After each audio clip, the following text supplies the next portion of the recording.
মুসলিম উম্মাহকে ভিতর থেকে টুকরা টুকরা করে হাজার হাজার দলে বিভক্ত করে রেখে দিয়েছে। একটা সময় ছিল যখন এই পুরো বিশ্বের রাজনৈতিক ক্ষমতা আমাদের হাতে ছিল। বিগত 100 বছর থেকে এটা আমাদের হাতে নাই, কারো কোনো ফিকিরও নাই, কেউ ভাবেও না, চিন্তাও করে না।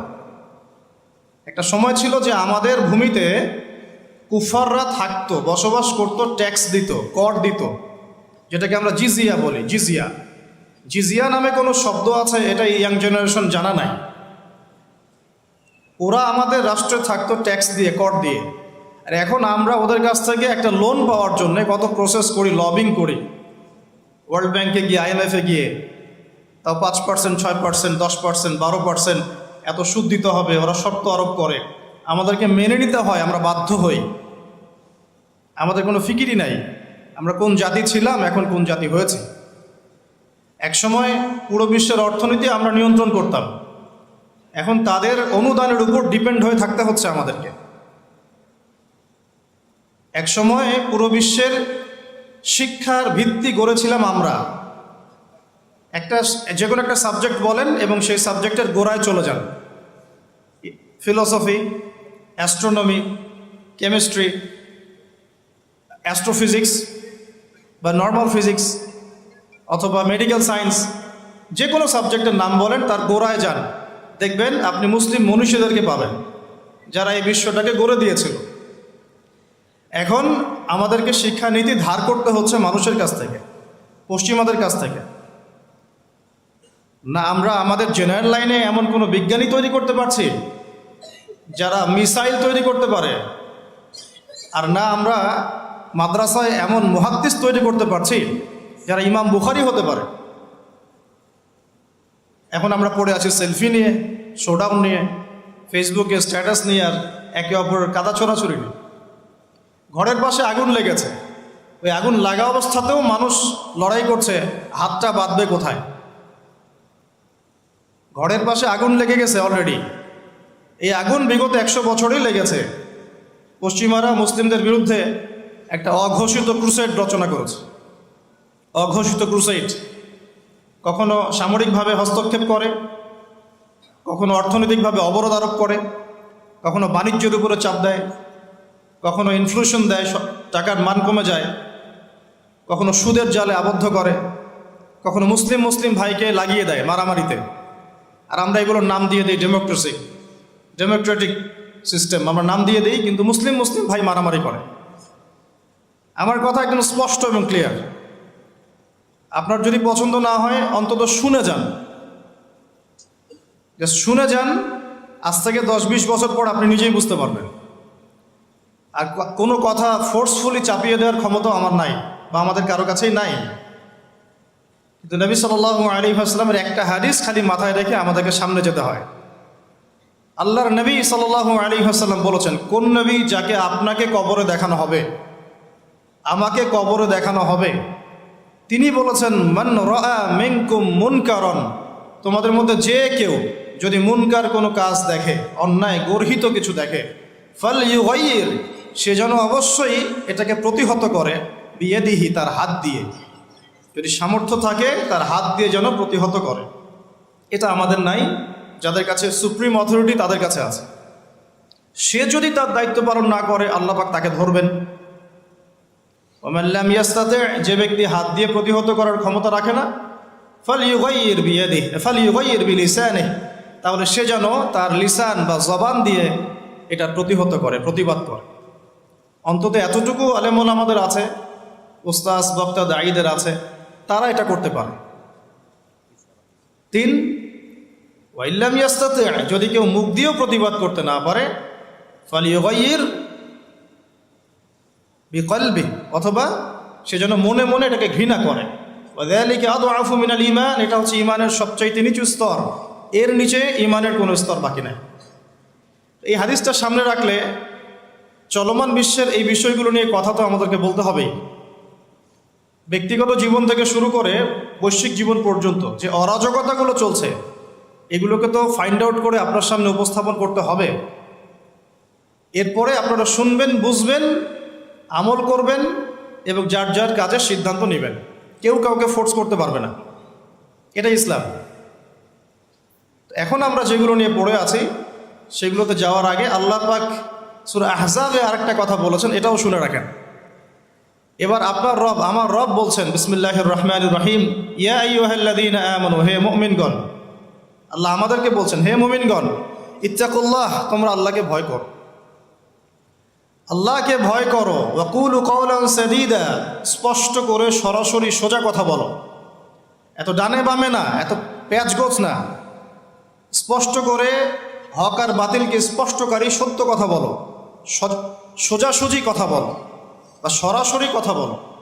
কাওলান সাদীদা, স্পষ্ট করে সোজা কথা বলো, তাহলে কি হবে? ওয়াকুলু কাওলান সাদীদা ইউসলিহ লাকুম আ'মালাকুম ওয়া ইয়াগফির লাকুম যুনুবাকুম। তোমরা দুটো বেনিফিট পাবে। একটা হচ্ছে ইউসলিহ লাকুম আ'মালাকুম, আল্লাহ পাক তোমাদের আমল সব সংশোধন করে দিবেন, তোমাদের সব কাজগুলো আল্লাহ পাক গুছিয়ে দিবেন। ওয়া ইয়াগফির লাকুম যুনুবাকুম, তোমাদের সবার গুনাহ আল্লাহ মাফ করে দিবেন। ওয়া মান ইউতিইল্লাহা ওয়া রাসূলাহু, যে ব্যক্তি আল্লাহর আনুগত্য করে এবং তার রাসূলের আনুগত্য করে, ফাকাদ ফাযা ফাওজান আযীমা, এই ব্যক্তি সফল হলো। ফাওজান আযীমা মানে মহান সাফল্য অর্জন করল। সাফল্যের মানদণ্ড পেলাম এখানে, সত্য কথা স্পষ্ট করা এবং আল্লাহকে ভয় করা। তাই যারা কথা বলতে পারে তাদেরকে সত্য কথা স্পষ্ট করতে হবে। আর এখানে সাফল্যের সংজ্ঞাও পেলাম, আল্লাহর আনুগত্য করা, রাসূলের আনুগত্য করা। ঠিক আল্লাহ রাব্বুল আলামিন সূরা আলে ইমরানের 185 নম্বর আয়াতে এমন কথাই বলেছেন, প্রত্যেক নফস মৃত্যুর স্বাদ গ্রহণ করবে। ফামান যুহজিহা আনিন নারি ওয়া উদখিলাল জান্নাতা ফাকাদ ফাজ, যে ব্যক্তিকে জাহান্নামের আগুন থেকে বাঁচানো হবে, জান্নাতে প্রবেশ করানো হবে, এই ব্যক্তি হচ্ছে সফল, আর কেউ সফল। সাফল্যেরও সংজ্ঞা পেয়ে গেলাম আমরা। তো আমরা মূল কথায় আসি, ফ্যান্টাসি ছাড়তে হবে, মৌলিক কাজগুলো করতে হবে এবং চলমান বিশ্বটাকে বুঝতে হবে কোরআন এবং সুন্নাহর চোখ দিয়ে, তার মানদণ্ডে। ইতিহাস স্মরণ রাখতে হবে, আমরা কোন জাতি ছিলাম, এখন কি করছি, ভবিষ্যৎটা কি হতে পারে, কোন কোন জায়গায় ফোকাস করব, সেগুলো আমরা আলোচনা আনবো ইনশাআল্লাহ। তার আগে একটা বিষয় বলে শুরু করি যে এখন ইসলাম আসার বলতে বোঝাচ্ছি নবী সাল্লাল্লাহু আলাইহি ওয়াসাল্লামের ইন্তেকাল হওয়ার প্রায় 1450 বছর চলে গেছে। কত বছর? প্রায় 1450 বছর চলে গেছে। আমরা এখন যে সমাজটাকে দেখছি, আমরা এখন যে পরিবারটাকে দেখছি, আমরা যে অর্থ ব্যবস্থা দেখছি, আমরা যে রাষ্ট্র ব্যবস্থা দেখছি এবং বিশ্বের উপর যাদের আধিপত্য দেখছি, এটা রাসূল সাল্লাল্লাহু আলাইহি ওয়াসাল্লামের ইন্তেকালের 1400 বছর পরের পৃথিবী। আমি কি বুঝাতে পারছি? এটাই সব না, এটা 1400 বছর পরের একটা ওয়ার্ল্ড আমরা দেখছি। কেমন ছিল ওই সময়? নবী সাল্লাল্লাহু আলাইহি ওয়াসাল্লাম যখন নবী হন নাই, তখনকার সমাজটা এখনকার বিশ্বের মতো ছিল। বলবেন কিভাবে? আমি বলছি, আমার কাছে হুজ্জাত আছে, প্রমাণ আছে, আমি প্রমাণ করছি কিভাবে। নবী সাল্লাল্লাহু আলাইহি ওয়াসাল্লাম যে যুগে নবী হন নাই, এখনও নবী হন নাই, যেটাকে আমরা বলি, কটাক্ষ করে বলি মধ্যযুগ, বা আমরা অনেক সময় অপমান করে বলি আইয়ামে জাহেলিয়া। শব্দগুলো শুনেছেন তো আপনারা? কখনো কি প্রশ্ন করেছেন যে আসলে কেন এই যুগটাকে আমরা জাহেলিয়া বলি, কেন অন্ধকারাচ্ছন্ন যুগ বলি? ওই যুগটা কি সূর্য উঠতো না? ওই যুগে কি সূর্য উঠতো না? তাহলে কেন অন্ধকারাচ্ছন্ন যুগ বলি? এক, ওই যুগের মানুষ আল্লাহ পাকের তাওহীদ, একত্ববাদ এর সাথে শিরককে মিশ্রিত করেছিল, 1 নাম্বার। তাহলে 1 নাম্বার কারণ কি? ওই যুগের মানুষ আল্লাহ পাকের তাওহীদের সাথে শিরককে মিক্স আপ করেছিল। মনে করবেন না যে তারা আল্লাহকে বিশ্বাস করতো না, এটা ভুল ধারণা। তারা সবাই আল্লাহকে বিশ্বাস করত, গুটি কয়েক মানুষ ছাড়া। এমনকি আবু জাহেল, যাকে আমরা বলি এই উম্মতের ফেরাউন, নবীজি বলেছেন আবু জাহেল হচ্ছে এই উম্মতের ফেরাউন। বদরের যুদ্ধে যখন আব্দুল্লাহ বিন মাসউদ রাদিয়াল্লাহু আনহু তার গর্দানটা কেটে নিয়ে আসছেন, রাসূলের সামনে রেখেছেন সাল্লাল্লাহু আলাইহি ওয়াসাল্লাম, নবীজি গর্দান দেখে বলেছিলেন, এ হচ্ছে এই উম্মতের আবু জাহেল, এই হচ্ছে এই উম্মতের ফেরাউন, এই আবু জাহেল হচ্ছে এই উম্মতের ফেরাউন। আর ফিরআউনের চেয়ে বড় কোনো কাফের নাই, এখনো নাই, ছিলও না, আসবেও না ইনশাআল্লাহ। তো এই আবু জেহেল যখন বদরের যুদ্ধ করতে যাচ্ছিল তখন সে প্রথমে কাবা ঘরে গিয়েছে। কোথায় গিয়েছে? গিয়ে বলেছে আল্লাহুম্মা ইন কুনতা তা'লাম, হে আল্লাহ আপনি যদি জানেন, আমার কথাগুলো খেয়াল করবেন, হে আল্লাহ আপনি যদি জানেন যে আন্না মুহাম্মাদান আলাল হক, মুহাম্মদ সাল্লাল্লাহু আলাইহি ওয়াসাল্লাম সত্যের উপরে আছে, ফানসুরহু, আল্লাহ আপনি তাকেই সাহায্য করেন। বুঝাতে পারলাম?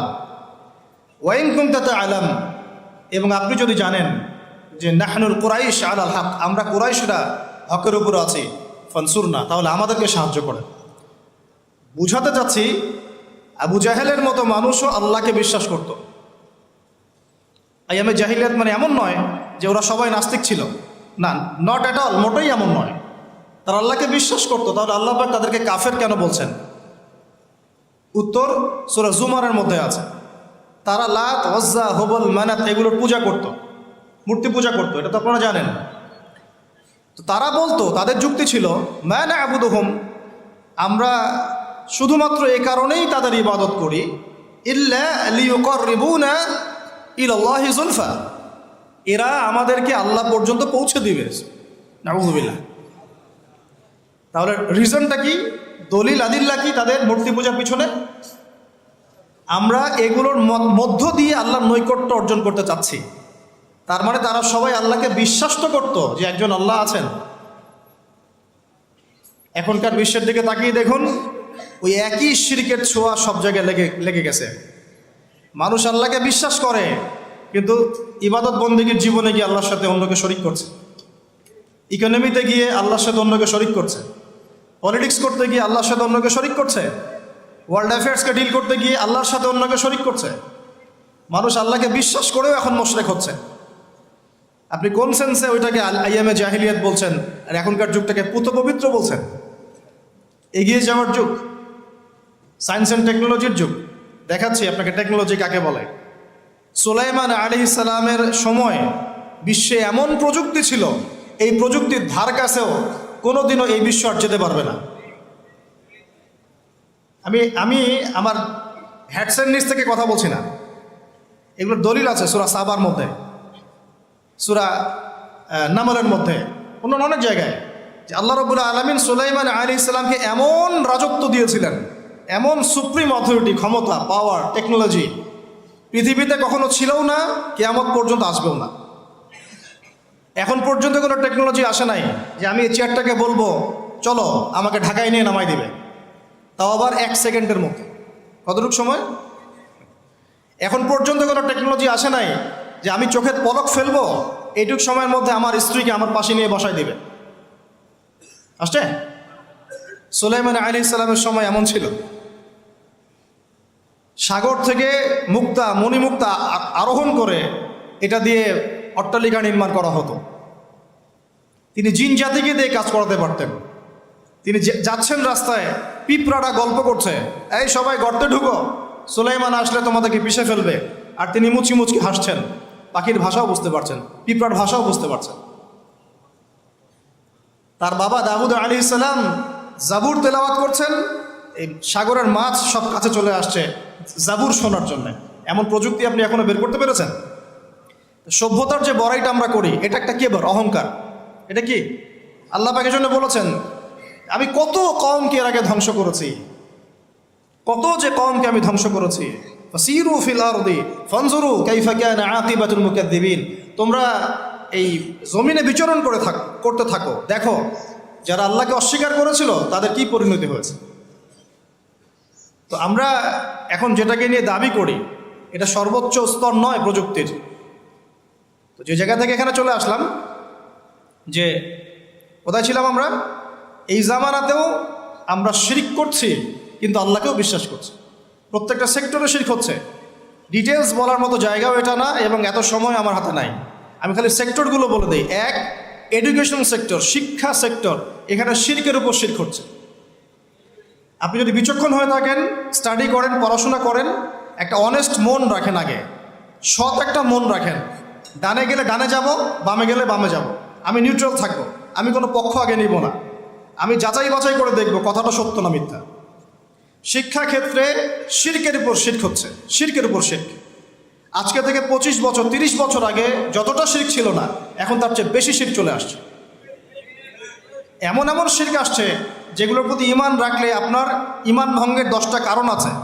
এই 10 কারণের মধ্যে পড়ে যাবেন, আবার নতুন করে কালিমা শাহাদা দিয়ে ইসলাম কবুল করতে হবে।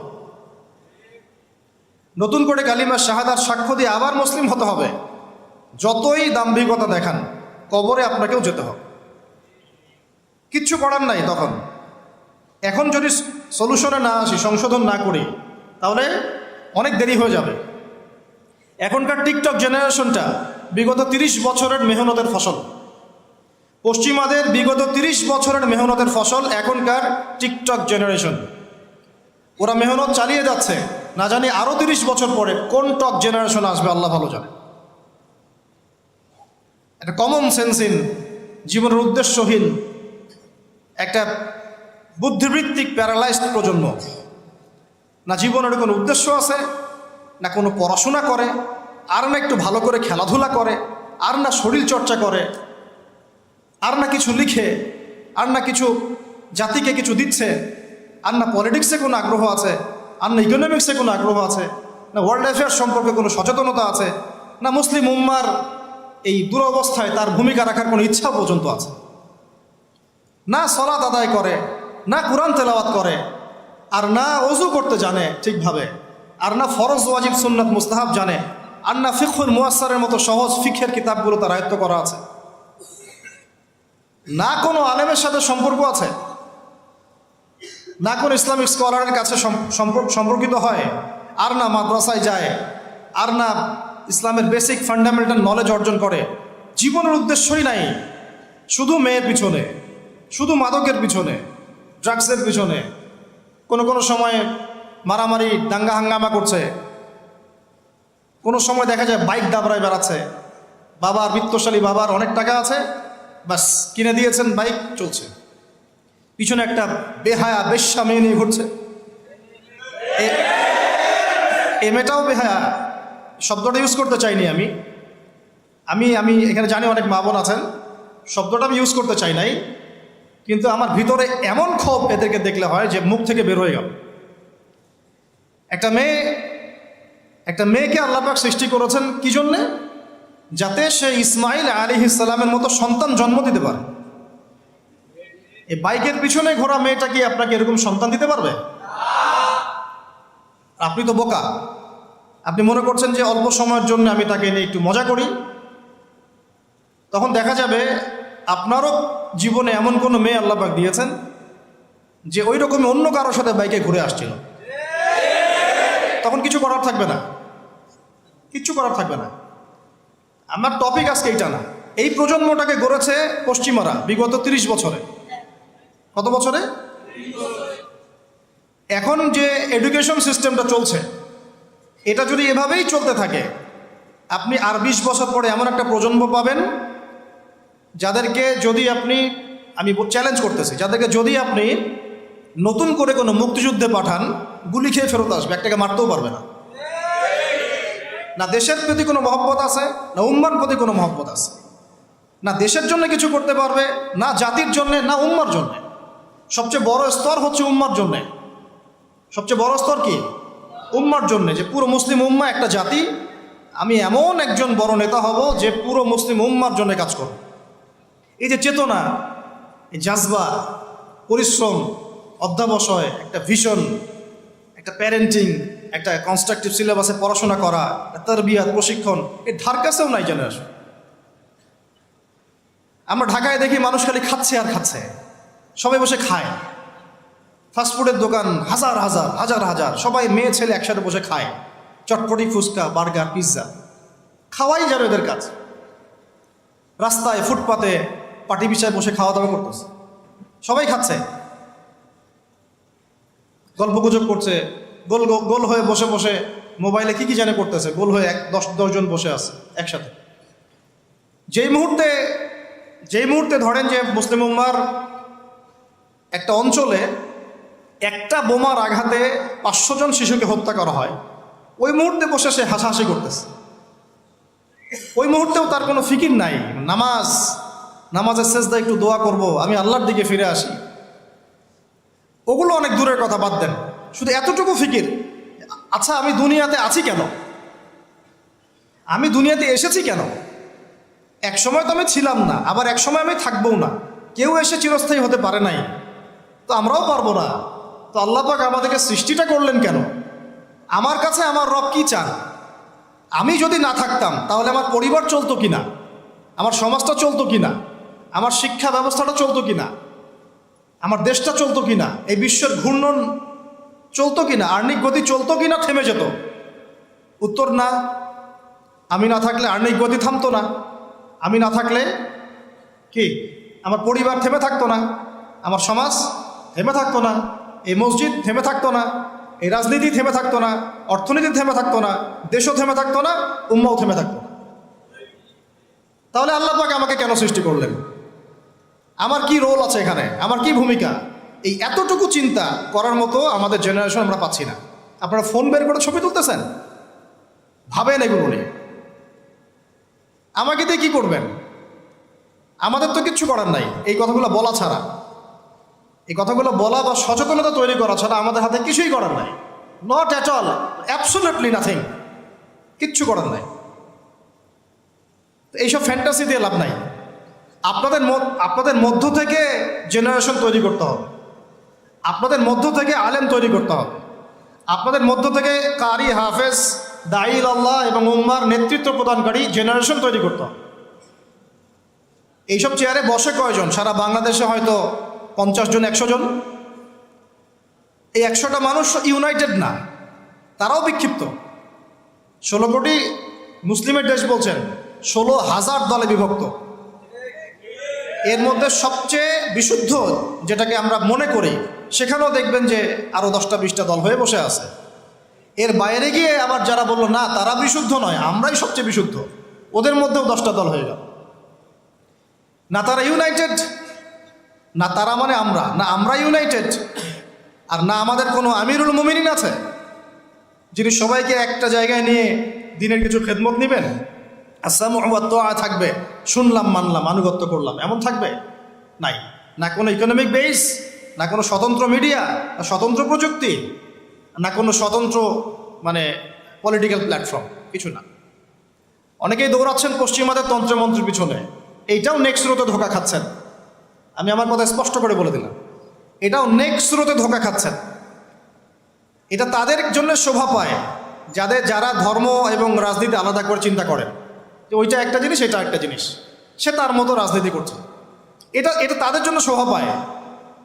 যাদের কাছে কোরআন আছে, যাদের কাছে হাদিস আছে, নবীর সুন্নাহ আছে, তারা যখন এই ড্রেনের মধ্যে নেমেছে, তখন ইসলামের খেদমতের জায়গায় ক্ষতিও বেশি হয়ে যাচ্ছে। কোনো কোনো সময় কিছু কিছু বেনিফিট হয়তো আপনি পাচ্ছেন, মনে করছেন এই অল্প অল্প বেনিফিটে হয়তো অনেক কিছু হয়ে যাবে। ভুল ধারণা। একটাই উপায়, একটাই মানহাজ, একটাই পথ পদ্ধতি, নবী সাল্লাল্লাহু আলাইহি ওয়াসাল্লামের সিরাত। নবী সাল্লাল্লাহু আলাইহি ওয়াসাল্লামের সিরাত, তার জীবনী। এই জীবনী আমাদেরকে শেখাবে কিভাবে ইসলাম শূন্য থেকে একদম আসমানে উঠেছে, কিভাবে ইসলাম একদম শিকড় থেকে শেকড়ে গিয়েছে, শেখাবে সিরাত, নবী সাল্লাল্লাহু আলাইহি ওয়াসাল্লামের জীবনী। ইয়াং জেনারেশনকে জিজ্ঞাসা করেন কতজন পড়েছে সিরাত। ওইখান থেকেই আপনাকে কথা বলছিলাম, ওই যুগটাকে কেন জাহিলি যুগ বলে, এত কেন টিটকারি করি, এত কেন তাকে ধিক্কার দেই? কারণ ওই যুগে শিরক ছিল, শিরক একবার। এখনকার বিশ্বে শিরকে একবার দিয়ে ভর্তি। কোন কোন সেক্টরে বলছিলাম, এডুকেশনে আছে শিরক, ইকোনমিক্সও শিরক আছে। এটা বোঝার জন্যে অনলাইনের ব্রাদার্স সিস্টার্সরা আপনাকে হেদায়েত দিতে পারবেন। এটা বোঝার জন্য আপনাকে এমন স্কলারশিপের কাছে আসতে হবে যারা কোরআন এবং হাদিসকে দিয়ে বর্তমান ইকোনমিকে ডিল করতে পারে। শুধু সেকুলার ইকোনমি আর শুধু ইসলামিক ইকোনমি দিয়েও হবে না, দুটোকে কম্বাইন করতে পারে যারা, এ ধরনের স্কলারশিপের কাছে আসেন, আপনাকে বুঝিয়ে দিবে এখানে অর্থনীতির মধ্যে শিরক আছে কোথায় কোথায়। কেউ কি আপনাদেরকে বুঝাতে সক্ষম হয়েছিল আজকে থেকে 10 বছর আগে যে আপনি যে পেপার মানি ইউজ করছেন এর মধ্যেও রিবা আছে, সুদ আছে? আমরা যে ইলেকট্রনিক মানিগুলো ইউজ করছি এর মধ্যেও রিবা আছে, সুদ আছে। রিবা মানে কি? রিবা সমান সমান নিজের মায়ের সাথে সেক্স করা। আর কোনো ভাষা আমার কাছে নাই। আমার কথাটা আপনার কলিজার ভিতর দিয়ে ঢুকে একদম মগজ দিয়ে বের হয়ে যাওয়া উচিত। রিবা, সুদ ইজ ইকুয়াল টু নিজের মাকে বিয়ে করা, নিজের মায়ের সাথে ব্যভিচার করা, নিজের মাকে বিছানায় নেওয়া, নিজের মায়ের সাথে সেই কাজ করা যা আমি আমার স্ত্রীর সাথে করি। এটা আমার কথা না, এই কথাটা বলে গেছেন আপনার নবী। আমার নবী না বলে আপনারই নবী বললেন। আপনার নবী, আল্লাহর হাবিব, আল্লাহর হাবিব, আল্লাহর সবচেয়ে পছন্দের বান্দা, যার জন্য আল্লাহ মাকামে মাহমুদ রেখেছেন, যার জন্য হাউসে কাউসার রাখা হয়েছে, যাকে আমাদেরকে দেখানো হবে, যিনি আমাদের জন্য সুপারিশ করবেন, যিনি আমাদের জন্য সুপারিশ করবেন কাল কিয়ামতের মাঠে। তিনি বলেছেন রিবার পাপের 70টা শাখা আছে। কতগুলা? তার সবচেয়ে নিচের শাখা হলো নিজের মায়ের সাথে জেনা করা। আউযু বিল্লাহি মিন যালিক। সর্বোচ্চ পাপ কি? তাহলে সূরা বাকারার 279 থেকে পড়া শুরু করে। আল্লাহ পাক বলছেন সর্বোচ্চ স্তরটা কি? রিবার। 1, রিবা সমান সমান আল্লাহর সাথে যুদ্ধ করা। 2, রিবা সমান সমান তার রাসূলের সাথে যুদ্ধ করা। পুরো বিশ্ব এখন আল্লাহ এবং তার রাসূলের সাথে যুদ্ধ করছে। পুরো ওয়ার্ল্ডটাই, এখনকার এই ওয়ার্ল্ড, এখনকার এই যুগ, এই জেনারেশন। আইয়ামে জাহেলিয়াতের সুদটা ছিল শুধু মক্কায়, হয়তো একটু মদিনায়, হয়তো একটু আরবের জাজিরার মধ্যে, এতটুকু জায়গায়। এখন পুরা গ্লোবালাইজেশন হয়েছে এবং সবাই আমরা মাশাআল্লাহ নাউজুবিল্লাহ কোনো না কোনোভাবে সুদভিত্তিক অর্থনীতির সাথে জড়িত আছে। ফেডারেল রিজার্ভ ব্যাংকের আন্ডারে, ওয়ার্ল্ড ব্যাংকের আন্ডারে, IMF এর আন্ডারে যত সেন্ট্রাল ব্যাংক আছে কেউ সুদমুক্ত থাকতে পারবে না। আপনি গভর্নমেন্টকে দোষ দিয়েন না, গভর্নমেন্টকে দোষ দিয়ে লাভ নাই, কিছু করতে পারবেন না। শিরকের গোড়া হচ্ছে এখন ওই পশ্চিমা শক্তিটা, একদম শিরকের গোড়া, তাগুতের গোড়া, যত শয়তানি অন্যায়ের মূল গোড়াই জায়গাটা। এরা এমনভাবে ইউনাইটেড হয়েছে, ইউনাইটেড নেশনস তো ফর্ম করেছে 1945-এর পর থেকেই। এমনভাবে ইউনাইটেড হয়েছে, এদের স্বার্থটাই হচ্ছে পশ্চিমাদের জয় জয়কার যেন হয়, মুসলমানদের ম্যাসাকার যেন হয়। এটাই তাদের ভিশন ছিল। এই ভিশনে বিগত 100 বছর থেকে আমরা হাঁটছি আর। এটাই জায়নিস্টদের ভিশন ছিল। এরা কারা? এরা ইহুদি খ্রিস্টানদের মধ্যে একটা জাতি, একটা গ্রুপ, যারা এই ওয়ার্ল্ডটাকে রুল করতে চায়, শাসন করতে চায়। এখনো চোখে আঙ্গুল দিয়ে দেখাতে হবে যে তারা ওয়ার্ল্ডকে শাসন করছে, বেশ শাক করছে। একদিনে যদি 500 কেন 5000 বাচ্চাকেও মেরে শেষ করে ফেলে, তবুও তাদের এগেনস্টে কোনো পদক্ষেপ তারা নেবে না, কোনো পদক্ষেপ নেবে না। তারা জালেমদের বিরুদ্ধে কোনো পদক্ষেপ নেবে না, বরং তারা বলবে আমরা আমাদের মিত্রদের পাশে আছি। এরপরেও আপনাকে আমাকে দাজ্জাল চিনাতে হবে, দাজ্জালের ফলোয়ার্স চিনাতে হবে এবং ওদের এজেন্ডা আপনাকে এখনো বোঝাতে হবে। ওরা কাউকে ছাড়বে না, একটা একটা করে ধরবে, একটা একটা করে আগাবে, একটা একটা করে ধরবে, একটা একটা করে আগাবে। এই সাবকন্টিনেন্টকে নিয়ে ওদের এত মাথা ব্যথা কেন? এই জায়গাটার মধ্যে অনেক কিছু হবে ইন ফিউচার, এই জায়গাটির মধ্যে অনেক মাথা ব্যথা। এবং আমি জানি না এই বিষয়গুলো আমাদের বড়রা বোঝেন কি না, বা কতটুকু বোঝেন। হয়তো বা তারা বুঝলেও শুধু ওয়ার্ল্ড অ্যাফেয়ার্সের চোখ দিয়ে বুঝেন, কোরআন সুন্নাহর চোখ দিয়ে তো বুঝেন না। আল্লাহ রাব্বুল আলামিন তাদেরকে বন্ধুরূপে গ্রহণ করতে নিষেধ করেছেন আমাদেরকে। সূরা মাইদা খুলে পড়ে দেখেন, কোরআন তো আপনার বাসাতেও আছে। আল্লাহ পাক বলেছেন লা তাত্তাখিযুল ইয়াহুদা ওয়ান নাসারা আউলিয়া বা'দুহুম আউলিয়া বা'দ। হে মুমিনগণ, তোমরা এই ইহুদি এবং নাসারাদেরকে বন্ধুরূপে গ্রহণ করো না। বিজনেস করতে আল্লাহ নিষেধ করেন নাই, বিজনেস, বাণিজ্য, ট্রেড, এগুলোতে আল্লাহ পাক নিষেধ করেন নাই। আল্লাহ বলেছেন ওদেরকে অ্যালায়েন্স হিসেবে গ্রহণ করো না, বন্ধুরূপে গ্রহণ করো না। বা'দুহুম আউলিয়া বা'দ, তারা একে অপরের বন্ধু। ওয়া মান ইয়াতাওয়াল্লাহু মিনকুম ফাইন্নাহু মিনহুম, তোমাদের মধ্যে কেউ যদি ওদের দিকে মুখ ফিরাও, তুমি তাদের অন্তর্ভুক্ত হয়ে যাবে। ইন্নাল্লাহা লা ইয়াহদিল কওমাজ যালিমিন, আল্লাহ এই জালেমদেরকে হেদায়েত দিবেন না। বা'দুহুম আউলিয়া বা'দ, তারা একে অপরের বন্ধু। এখনো কি আপনাদেরকে চোখে আঙ্গুল দিয়ে বোঝাতে হবে যে এই জারজ রাষ্ট্রটা টিকে আছে পশ্চিমাদের সমর্থনে? 1914 সাল থেকে শুরু করে এই পর্যন্ত আমি হিসেব দিতে আসিনি এখানে কতজন মুসলিম ভাইকে তারা হত্যা করেছে, কতগুলো ভূমি তারা দখল করেছে, কতগুলো শিশুকে হত্যা করেছে, কতগুলো মা বোনকে উঠিয়েছে আর ধর্ষণ করেছে। এই পরিসংখ্যান দেওয়ার গায়েরও আমার নাই, কারণ এটা আমাদের নেগেটিভ, আমাদের জন্য নেগেটিভ হবে। বলতে গেলে আমাদের ত্রুটি বা আমাদের শূন্যতা, আমাদের দুর্বলতা সবার সামনে প্রকাশ করা হবে, এই জন্য আমরা বলতে চাচ্ছি না। ডক্টর আলী মোহাম্মদ সাল্লাভি তার বইগুলো পড়ে দেখেন, হিস্ট্রির, ডক্টর রাগিব সার্জানির বইগুলো পড়ে দেখেন, একটা পরিসংখ্যান পাবেন। পুরো জায়গাটাই কেন এত আগ্রহ এই জায়গাটা নিয়ে? কারণ তারা এখান থেকে দাজ্জালের রাষ্ট্রটা কায়েম করতে চায়। দাজ্জালের রাষ্ট্র কোনটা হবে? এই মিশরের নীলনদ থেকে শুরু করে এই ইরাকের ইউফ্রেটিস নদী পর্যন্ত পুরা হোলি ল্যান্ডটাই তারা দখল করতে চায়।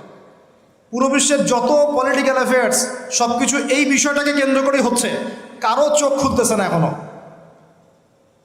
এদের যত কিছু তারা ওয়ার্ল্ডে করছে, বিগত 100 বছরে করে যাচ্ছে, এটা শুধু জেরুজালেমের জন্যে। তারা বিশ্বকে শাসন করতে চায়, ওই জায়গা থেকে তারা বিশ্বটাকে শাসন করতে চায়। আমরা গতকালকে দেখে আজকের সিদ্ধান্ত নেই, আর তারা বিগত 100 বছর থেকে প্ল্যান করে করে করে এই জায়গায় এসেছে, এই জায়নিস্টরা। এবং তাদেরকে বন্ধুরূপে গ্রহণ করতে আল্লাহ পাক আমাদেরকে নিষেধ করেছেন। কিন্তু এই কথাটা আরবের মুনাফিকদেরকে কে বুঝাবে? চতুর্দিকে বসে আছে এবং তাদের প্রত্যক্ষ সমর্থনে ওদের মসনদ টিকে আছে, চোখের সামনে রক্তের বন্যা বয়ে যাচ্ছে, আর ওরা বলছে আমরা ব্যবস্থা নিচ্ছি, আমরা এই বিষয়ে উদ্বিগ্ন, এটা মানবতা বিরোধী কাজ। এই পর্যন্ত শেষ, দ্যাটস অল, ফুল স্টপ। কারো কোনো শক্তি সামর্থ্য হলো না সবাইকে এক টেবিলে বসানোর, পণ্যগুলা বয়কট করার, ওদের উপর অর্থনৈতিক চাপ আরোপ করার, তেলগুলা বন্ধ করে দেওয়ার, পেট্রোডলের মনিটরি সিস্টেমটা অফ করে দেওয়ার। এই ঈমান, এই সৎসাহস কেউ দেখাতে পারলো না। কারণ এখন তো আর উমর ইবনুল খাত্তাবের যুগ নাই, এখন তো আর আলী ইবনে আবি তালেবের যুগ নাই, এখন তো সালাউদ্দিন আইয়ুবী রাহিমাহুল্লাহর বেঁচে নাই, এখন আমাদের শেখরা বেঁচে আছে। আরও অবাক হই বাংলাদেশের মাটিতে, আরও অবাক হই, এতটাই অবাক হই যে কথা বলার ভাষা হারিয়ে ফেলি। যে এরকম সিচুয়েশনেও কিছু মানুষকে দেখা যায় ওই মাজলুমদের পক্ষ না নিয়ে জালেমের পক্ষ নিচ্ছে, ঘুরিয়ে ফিরিয়ে ফতোয়া দিচ্ছে, ঘুরিয়ে ফিরিয়ে। আর সরাসরি বললেই হয় যে আমরা ইসরায়েলের টাকায় চলি, বললেই হয়। এতদূর পর্যন্ত যখন বলেছেন, এটুক বললেই তো হয়ে যায়, নিজের অবস্থানটা স্পষ্ট হয়ে যায়। না আছে ইতিহাসের জ্ঞান, না সত্যিকার অর্থে আকীদা মানহাজের জ্ঞান আছে, আর না সত্যিকারের সিরাত বোঝে, আর না দিন কায়েমের কোনো জাজবা আছে। আমাকে একটা প্রশ্ন উত্তর দেন, যদি আল্লাহ না করুক মদিনা মুনাওয়ারায় কেউ হামলা করে, যদি আল্লাহ না করুক, ইতিহাসে কিন্তু করা হয়েছে অনেকবার, ইতিহাস পড়ে দেখবেন। এখন যদি কেউ করে, এটা কি শুধুমাত্র সৌদি আরবের অভ্যন্তরীণ সমস্যা থাকবে? ওরা সামাল দিবে, আমরা কিচ্ছু বলবো না। আমরা শুধু বলবো আমরা উদ্বিগ্ন, নিন্দা জানাই। আচ্ছা, হামলা করে যদি পুরো জায়গাটা, মদিনাটা দখলই করে ফেলায় এবং মদিনাবাসীকে কাটা শুরু করে, গুলি করে, ব্রাশ ফায়ার করা শুরু করে, আমরা কি বলবো এটা সৌদি আরবের অভ্যন্তরীণ সমস্যা? এটা তারা সামাল দিক। এবং তখন যদি কিছু ভাই, ওই আরবেরই কিছু ভাই অস্ত্র নিয়ে প্রতিহত করা শুরু করে, তখন নিশ্চয়ই আমরা ওদেরকে বলবো ওদের আকীদা ঠিক নাই, ওদের মানহাজ ঠিক নাই, ওদের কাজটা ভুল, ওরা আত্মঘাতী সিদ্ধান্ত নিচ্ছে, ওরা ভুল করছে, পাগলামি করছে, নিশ্চয়ই আমরা এগুলো বলবো না। তখন যদি কেউ এরকম কথা বলতে পারে, তাকে আপনি মুনাফিক ছাড়া আর কি শব্দ বলতে পারেন? আর কিছু আছে শব্দ প্রয়োগ করেন? আরেকটা কথা বলতে পারেন, একটা হাদিসে আসছে, যখন তোমার লজ্জা থাকবে না তখন তুমি যা ইচ্ছা তাই করতে পারো। এটা হাদিস। যখন তোমার লজ্জা থাকবে না তুমি যা ইচ্ছা তাই করতে পারো, যা ইচ্ছা তাই বলতে পারো। আমাকে উত্তর দেন, যদি এখন এই আক্রমণগুলো ইহুদিরা এখানে আকসায় না করে এইখানে করতো, মক্কায় যেখানে মসজিদে হারাম আছে, কাবা আছে, ওখানে একটা মিসাইল ফেলতো, আমরা নিশ্চয়ই বলতাম এটা সৌদি আরবের অভ্যন্তরীণ সমস্যা, এটা ওরা সামাল দিবে। আমরা শুধু দোয়া করব, আল্লাহ আবাবিল পাখি পাঠিয়ে ইহুদিদেরকে হত্যা করে, তাই না? আর আল্লাহ পাকও নিশ্চয়ই আবাবিল পাঠাবেন। মনে রাখবেন, এটা আবাবিল পাখি আসার যুগ নয়, এটা আবরাহার যুগ নয়। এটা আবরাহার যুগ নয় যে আবাবিল আসবে। আবাবিল পাখির নাম নয়, আবাবিল মানে ঝাঁকে ঝাঁকে, তৈরন আবাবিল। আবাবিল মানে ঝাঁকে ঝাঁকে। এটা আবাবিলের যুগ নয়, আবরাহার যুগ নয় যে আবাবিল এসে আপনাকে উদ্ধার করবে বিপদ থেকে। এটা মূসার যুগ নয় আলাইহিস সালাম, যে আকাশ থেকে মান্নার সালোয়া পড়বে। রিজিকের জন্য আপনাকেই বের হতে হবে, আল্লাহর উপর তাওয়াক্কুল করতে হবে। এটা কোন যুগ? আল্লাহ বলছেন এটা এই যুগ। ইন তানসুরুল্লাহ ইয়ানসুরকুম, তোমরা যদি আল্লাহকে সাহায্য করো তবেই আল্লাহ তোমাদেরকে সাহায্য করবেন। একদম স্পষ্ট শুনে রাখেন। এখন আসমান থেকে ফেরেশতা নামবে না, এখন আমাদের জন্য এখন নামবে না। তোমরা যদি আল্লাহর দ্বীনকে সাহায্য করো তবেই আল্লাহ তোমাদেরকে সাহায্য করবেন। ওয়া ইউসাব্বিত আকদামাকুম, তোমাদের পা আল্লাহ পাক শক্তিশালী করবেন, দৃঢ় রাখবেন। এটা এই যুগ। এটা কোন যুগ? আল্লাহ বলছেন ইন্নাল্লাহা লা ইউগাইয়িরু মা বিকওমিন, আল্লাহ পাক কোনো কওমের অবস্থা ততক্ষণ পরিবর্তন করেন না, হাত্তা ইউগাইয়িরু মা বিআনফুসিহিম, যতক্ষণ না তারা নিজেরাই নিজেদের অবস্থা পরিবর্তনের চেষ্টা করে। এটা এই যুগ। এখন আপনার জন্য আবাবিল আসবে না। এটা কোন যুগ? আল্লাহ বলছেন ওয়াইন তাতাওয়াল্লাউ, যদি তোমরা চেষ্টা না করো, মুখ ফিরায় চলে যাও, ইয়াস্তাবদিল কওমান গায়রাকুম, আল্লাহ তোমাদের সবাইকে সরিয়ে দিবেন, দিয়ে নতুন একটা কওম নিয়ে আসবেন। সুম্মা লা ইয়াকুনু আমসালাকুম, তারা তোমাদের মতো অপদার্থ হবে না। আমাদেরকে সরাতে আল্লাহ পাকের কি দরকার হয়? একটা ভাইরাস, একটা মহামারী, একটা ভূমিকম্প। আজকে একটু নড়া দিয়েছে না? এগুলো কিচ্ছু না, এগুলো ওয়ার্নিং আসতেছে। কারণ মহামারীর পরে সানাওয়াতু জালাজিল আসবে, হাদিসে আসছে। ভূমিকম্প শুধু না, ভূমিকম্পের বছরগুলো আসছে সামনে। সানা মানে একটা বছর, সানাওয়াত মানে অনেকগুলো বছর, জালজালা মানে ভূমিকম্প, জালাজিল ভূমিকম্পের বহু বছর। সানাওয়াতু জালাজিল মানে ভূমিকম্পের বছরগুলো তোমাদের সামনে আসছে। কে বলেছেন এটা? নবী সাল্লাল্লাহু আলাইহি ওয়াসাল্লাম। এখন পর্যন্ত কি বিশ্ব দেখেছে যে কয়েক বছর ধরে ভূমিকম্প হচ্ছে? ইতিহাস পড়ে দেখেন তো কখনো এসেছিল? তার মানে সামনে আসবে। কেন আসবে না? কোন কোন পাপের কারণে আসে? জিনা, ঘরে ঘরে জিনা, ঘরে ঘরে জিনা। ঘরে ঘরে বলতে প্রত্যেকটা ঘর বুঝাই নাই, অবশ্যই অনেক ঘর পবিত্র ভালো আছে, অনেক জায়গায় বেশিরভাগই জিনার মধ্যে ঢুকে যাচ্ছি আমরা। নাউজুবিল্লাহ, হেফাজত করুন। মাদক, অশ্লীলতা আর কি কারণে আসে? বেপরদামি, বেহায়াপনা, মিউজিক্যাল ইনস্ট্রুমেন্ট, এই তো কারণগুলো তো এইগুলাই। মাপে কম দেওয়া। পৃথিবীতে সর্বপ্রথম যেই কমটাকে ভূমিকম্প দিয়ে ধসিয়ে দেওয়া হয়েছে সেটা হলো কওমে মাদিয়ান। কোন কম? কওমে মাদিয়ান, শুআইব আলাইহিস সালামের কম। কি পাপের কারণে ভূমিকম্প দিয়ে ধসিয়ে দেওয়া হলো? তারা মাপে কম দিত। তারা মাপে কম দিত এবং মানুষের সম্পদ আত্মসাৎ করত। মানুষের সম্পদ আত্মসাৎ করত। এই দুইটা পাপই এখন করা হচ্ছে। প্রচুর ব্যবসায়ী মাপে কম দেন, মানুষের সম্পদ আত্মসাৎ করেন। আল্লাহ পাক আমাদেরকে হেফাজত করুন। আমি এই জায়গায় ছিলাম, অনেক ভিতরে চলে যাব না হবে। মৌলিক জায়গাটায় আসেন যে এখন মনে করবেন না যে বিশ্বের মধ্যে শিরক নাই, প্রতিটা সেক্টরেই শিরক আছে। আর তারা এই পুরো বিশ্ব ব্যবস্থাটাকে নিয়ন্ত্রণ করছে কি কারণে? যাতে করে তারা মুসলমানদের উপর তাদের নির্যাতনের স্টিম রোলার চালাতে পারে এবং তাদের মানে বিশ্ব পরিচালনার এই সুপ্রিম অথরিটি তাদের হাতে নিতে পারে, আর কিচ্ছু না। প্রত্যেকটা বিষয় নিয়ন্ত্রিত হচ্ছে আকসা কেন্দ্রিক, জেরুজালেম কেন্দ্রিক, জায়নিজম কেন্দ্রিক এবং পশ্চিমারা। আমরা কোনো না কোনোভাবে এই প্যাচে পড়ে গেছি। বলছিলাম যে এডুকেশনে আপনি শিরক পাবেন, ইকোনমিতেও পাবেন। পলিটিক্স নিয়ে আমি বলতে চাচ্ছি না কথা, এটা খুব ভালো করেই আমরা জানি যে আমরা কোন পথে হাঁটছি। এগুলো আল্লাহ রাব্বুল আলামিনের খেলাফতের দায়িত্ব নয়। যা চলছে ওয়ার্ল্ডে এগুলো আল্লাহ রাব্বুল আলামিনের খেলাফতের দায়িত্ব নয়। যেহেতু প্রসঙ্গটা এসে গেছে, নসিহত স্বরূপ, শুধু নসিহত, এর বেশি কিচ্ছু করার নাই আমাদের। নসিহতটা না করলে কি হবে? আপনি আল্লাহর সামনে কালকে আমাদের দাঁড়ায় বলবেন যে আদনান ভাই আমার এলাকায় আসছিল, প্রসঙ্গটা উঠেছিল, তিনি আমাকে সতর্ক করেন নাই, আমি দাওয়াত পাই নাই। আর দাওয়াত দেওয়ার সুন্নত আল্লাহ রাব্বুল আলামিন কোরআনের সূরা তাহার মধ্যে বলেছেন। কোন সূরায়? আল্লাহ পাক কি বলেছেন শুনুন। আল্লাহ পাক বলছেন, ইযহাবা ইলা ফিরআউন, তোমরা দুজন মুসা আর হারুন তোমরা ফিরআউনের কাছে যাও। কার কাছে? ইযহাবা ইলা ফিরআউনা ফাইন্নাহু তাগা, সে সীমা লঙ্ঘন করেছে। কিন্তু ওয়াকুলা লাহু কাওলান লাইয়িনা লাআল্লাহু ইয়াতাযাক্কারু আও ইয়াখশা, আল্লাহ বলছেন ফিরআউনের কাছে গিয়ে কর্কশ ভাষায় কথা বলো না, আঘাত করে কথা বলো না।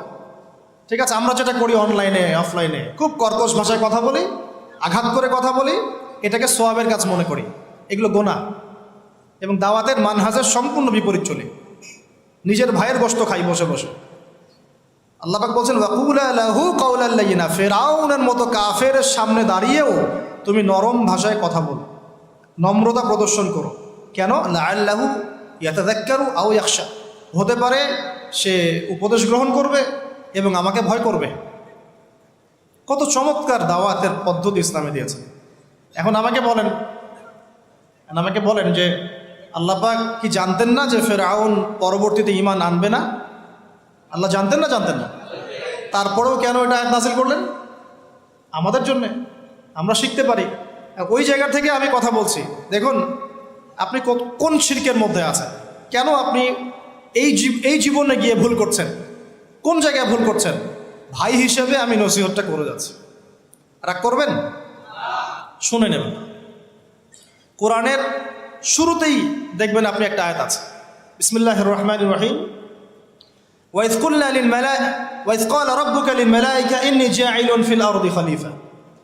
হে নবী মুহাম্মদ সাল্লাল্লাহু আলাইহি ওয়াসাল্লাম, স্মরণ করেন ওই সময়ের কথা যখন আমি আল্লাহ ফেরেশতাদেরকে বলেছিলাম যে আমি পৃথিবীতে আমার খলিফা পাঠাতে চাই।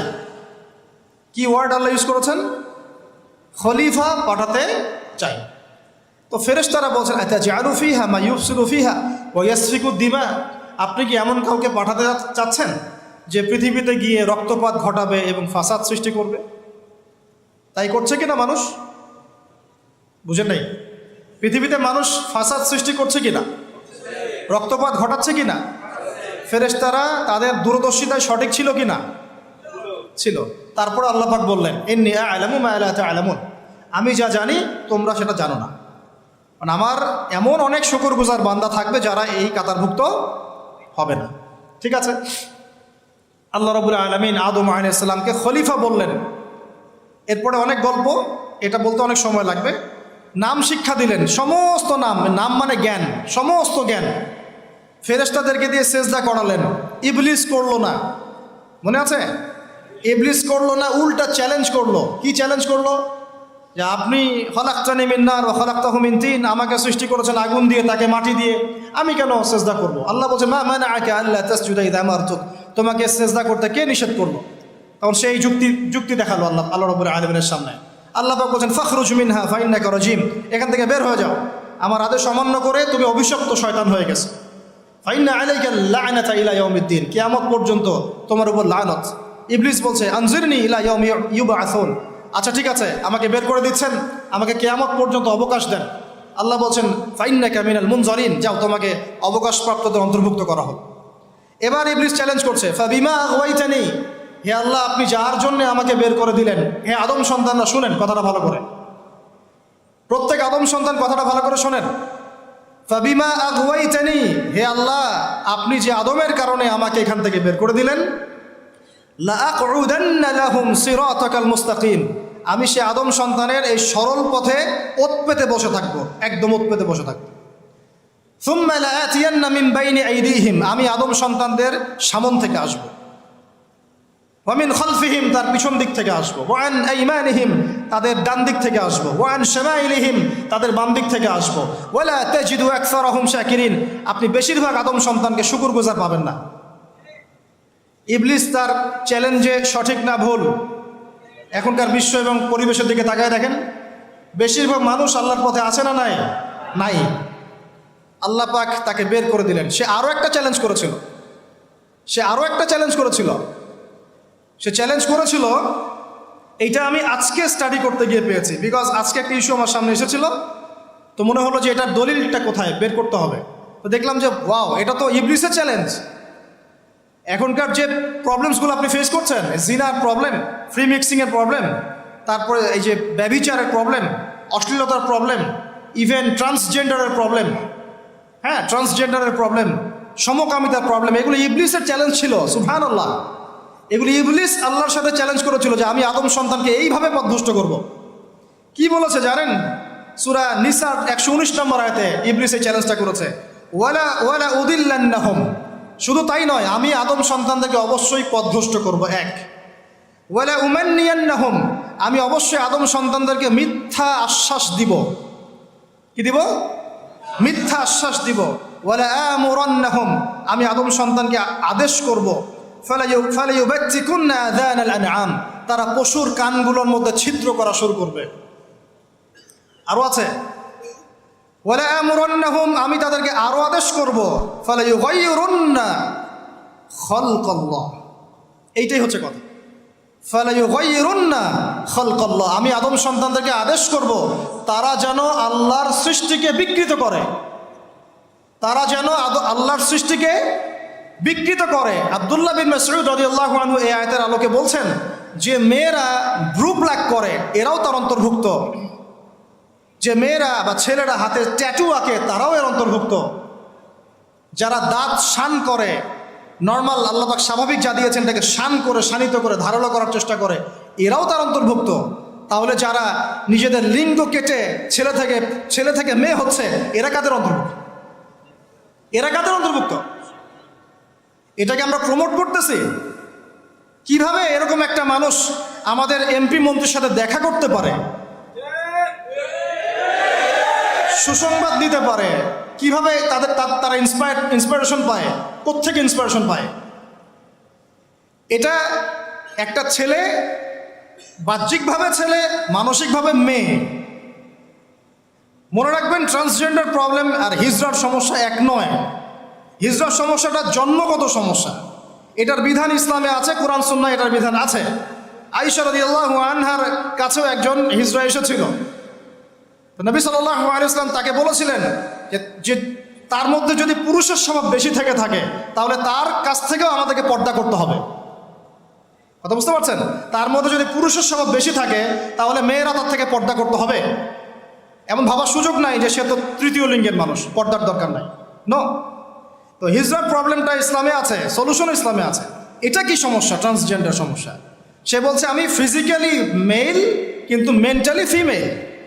তাহলে একটা মানুষের যদি ফিজিক্যাল স্ট্রাকচার পুরুষের হয় আর মানসিকতা যদি মেয়েদের হয়, তাহলে চিকিৎসা তো করতে হবে মানসিক অবস্থা। তাকে মানসিক ট্রিটমেন্ট দিয়ে তাকে পুরুষ বানাতে হবে। এটা হলো ইসলামিক ট্রিটমেন্ট। আর আপনি এখানে এরা কি করছে? বাহ্যিকভাবে পুরুষাঙ্গ কেটে ফেলে, পুরুষের যে অন্ডকোষ সেটা সব কেটে ফেলে, সে ওইখানে সার্জারি করে মেয়ে হচ্ছে, এবং বুকের মধ্যে, স্তনের মধ্যে সার্জারি করে মেয়ে হচ্ছে। এটা হলো ট্রান্সজেন্ডার।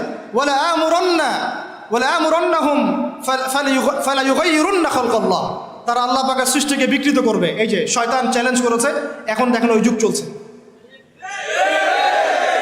ওই যুগে আমরা চলে আসছি। শয়তান চ্যালেঞ্জ করেছিল সামন থেকে আসবো। সামন থেকে আসবো মানে কি? স্পষ্ট কুফর শিরক এগুলো নিয়ে আসবে, চিনতে পারবেন স্পষ্ট কুফর শিরক। পিছন থেকে আসবো মানে কি? এমন কিছু নিয়ে আসবে আপনি চিনতে পারবেন না কোনটা সত্য কোনটা মিথ্যা। ডান দিক থেকে আসবো মানে কি? আপনাকে দুনিয়া নিয়ে আসবে, দুনিয়ার চিন্তা পেরেশানি দিয়ে দিবে। বাম দিক থেকে আসবো মানে কি? পরকালের ফিকির আপনাকে বিভ্রান্ত করে রেখে দেবে, নেক্সট রোতে ধোকা খাওয়াই দেবে। এখানে বলছে আমি অবশ্যই পথভ্রষ্ট করব। এরা পশুর কান ছিদ্র করবে এবং আল্লাহর সৃষ্টিকে তারা বিকৃত করবে। আব্দুল্লাহ বিন মাসউদ রাদিয়াল্লাহু আনহুর যুগে তো এরকম জেনারেশন ছিল না, তাই তিনি ওই কথাটা বলতে পারেন নাই। তখন তিনি বলেছেন ভ্রু প্লাক করলেও এর অন্তর্ভুক্ত হবে, দাঁত শান করে উপরে ফেললে অন্তর্ভুক্ত হবে, ট্যাটু আঁকলে অন্তর্ভুক্ত হবে। আল্লাহ পাক স্বাভাবিক যা দিয়েছেন তার থেকে যদি অস্বাভাবিক পরিবর্তন করতে চায় সৃষ্টিকে, তাহলে এর অন্তর্ভুক্ত হবে। তবে যেসব ক্ষেত্রে ইসলাম অনুমোদন দিয়েছে ওই ক্ষেত্র জায়েজ। যেমন ওই যে ছাগলকে অনেক সময় খাসি করা হয়, এগুলো সাহাবীদের যুগেও ছিল, এগুলো করাও হয়েছে, অনুমোদনও আছে ইসলামে, চাইলে করতে পারে। কিন্তু একটা আদম সন্তানের আকৃতিকে এভাবে আপনি পরিবর্তন করে দিবেন, এটাকে উৎসাহিত করে দিবেন, এটা নিয়ে বই লেখা হবে, প্রমোট করা হবে, সুবহানাল্লাহ, আমরা কোন যুগে চলে আসলাম? আমরা দেখতে দেখতে কোন যুগে চলে আসলাম? আজকে থেকে 30 বছর আগেও একটা ছেলে যদি একটা ছেলের দিকে আকর্ষিত হতো, এটাকে মানসিক রোগ বলা হতো। এখন এটাকে জায়েজ করে দেওয়া হচ্ছে। দেখা যায় প্রতি 100 জনের মধ্যে 5 জন 6 জন দেখা যায় সমকামী। ফেসবুক এগুলো ঘাটাঘাটি করলে চোখ কপালে উঠে যায়। আগে যেমন পতিতালয়ের জন্যে এই ছেলেপেলেগুলো কিছু পাগল ছিল, ওখানে গিয়ে রাত কাটাতো। তারপরে ওদেরকে বাসায় নিয়ে আসা শুরু হলো। মানে একটা ছেলে একটা মেয়েকে ভাড়া করে বাসায় নিয়ে আসতো, রাত কাটাতো। এটাও তো একটা নোংরা যুগ ছিল কয়েকদিন আগেই। এখন কি হয় জানেন? একটা ছেলে আর একটা ছেলেকে ভাড়া করে বাসায় নিয়ে যায়। আল্লাহ পাকের গজব টেনে নিয়ে আসতেছেন আপনারা। আল্লাহ পাকের গজবটা জোর করে টেনে নিয়ে আসতেছেন। আল্লাহ পাক গজব দিতে চাচ্ছিলেন না আপনাদের উপরে, এবার দিবেন ইনশাআল্লাহ। জোর করে আল্লাহর গজব টেনে আনতেছেন। আমি জেনারেশনের অধঃপতনের স্তরগুলো আপনাকে দেখাতে পারবো।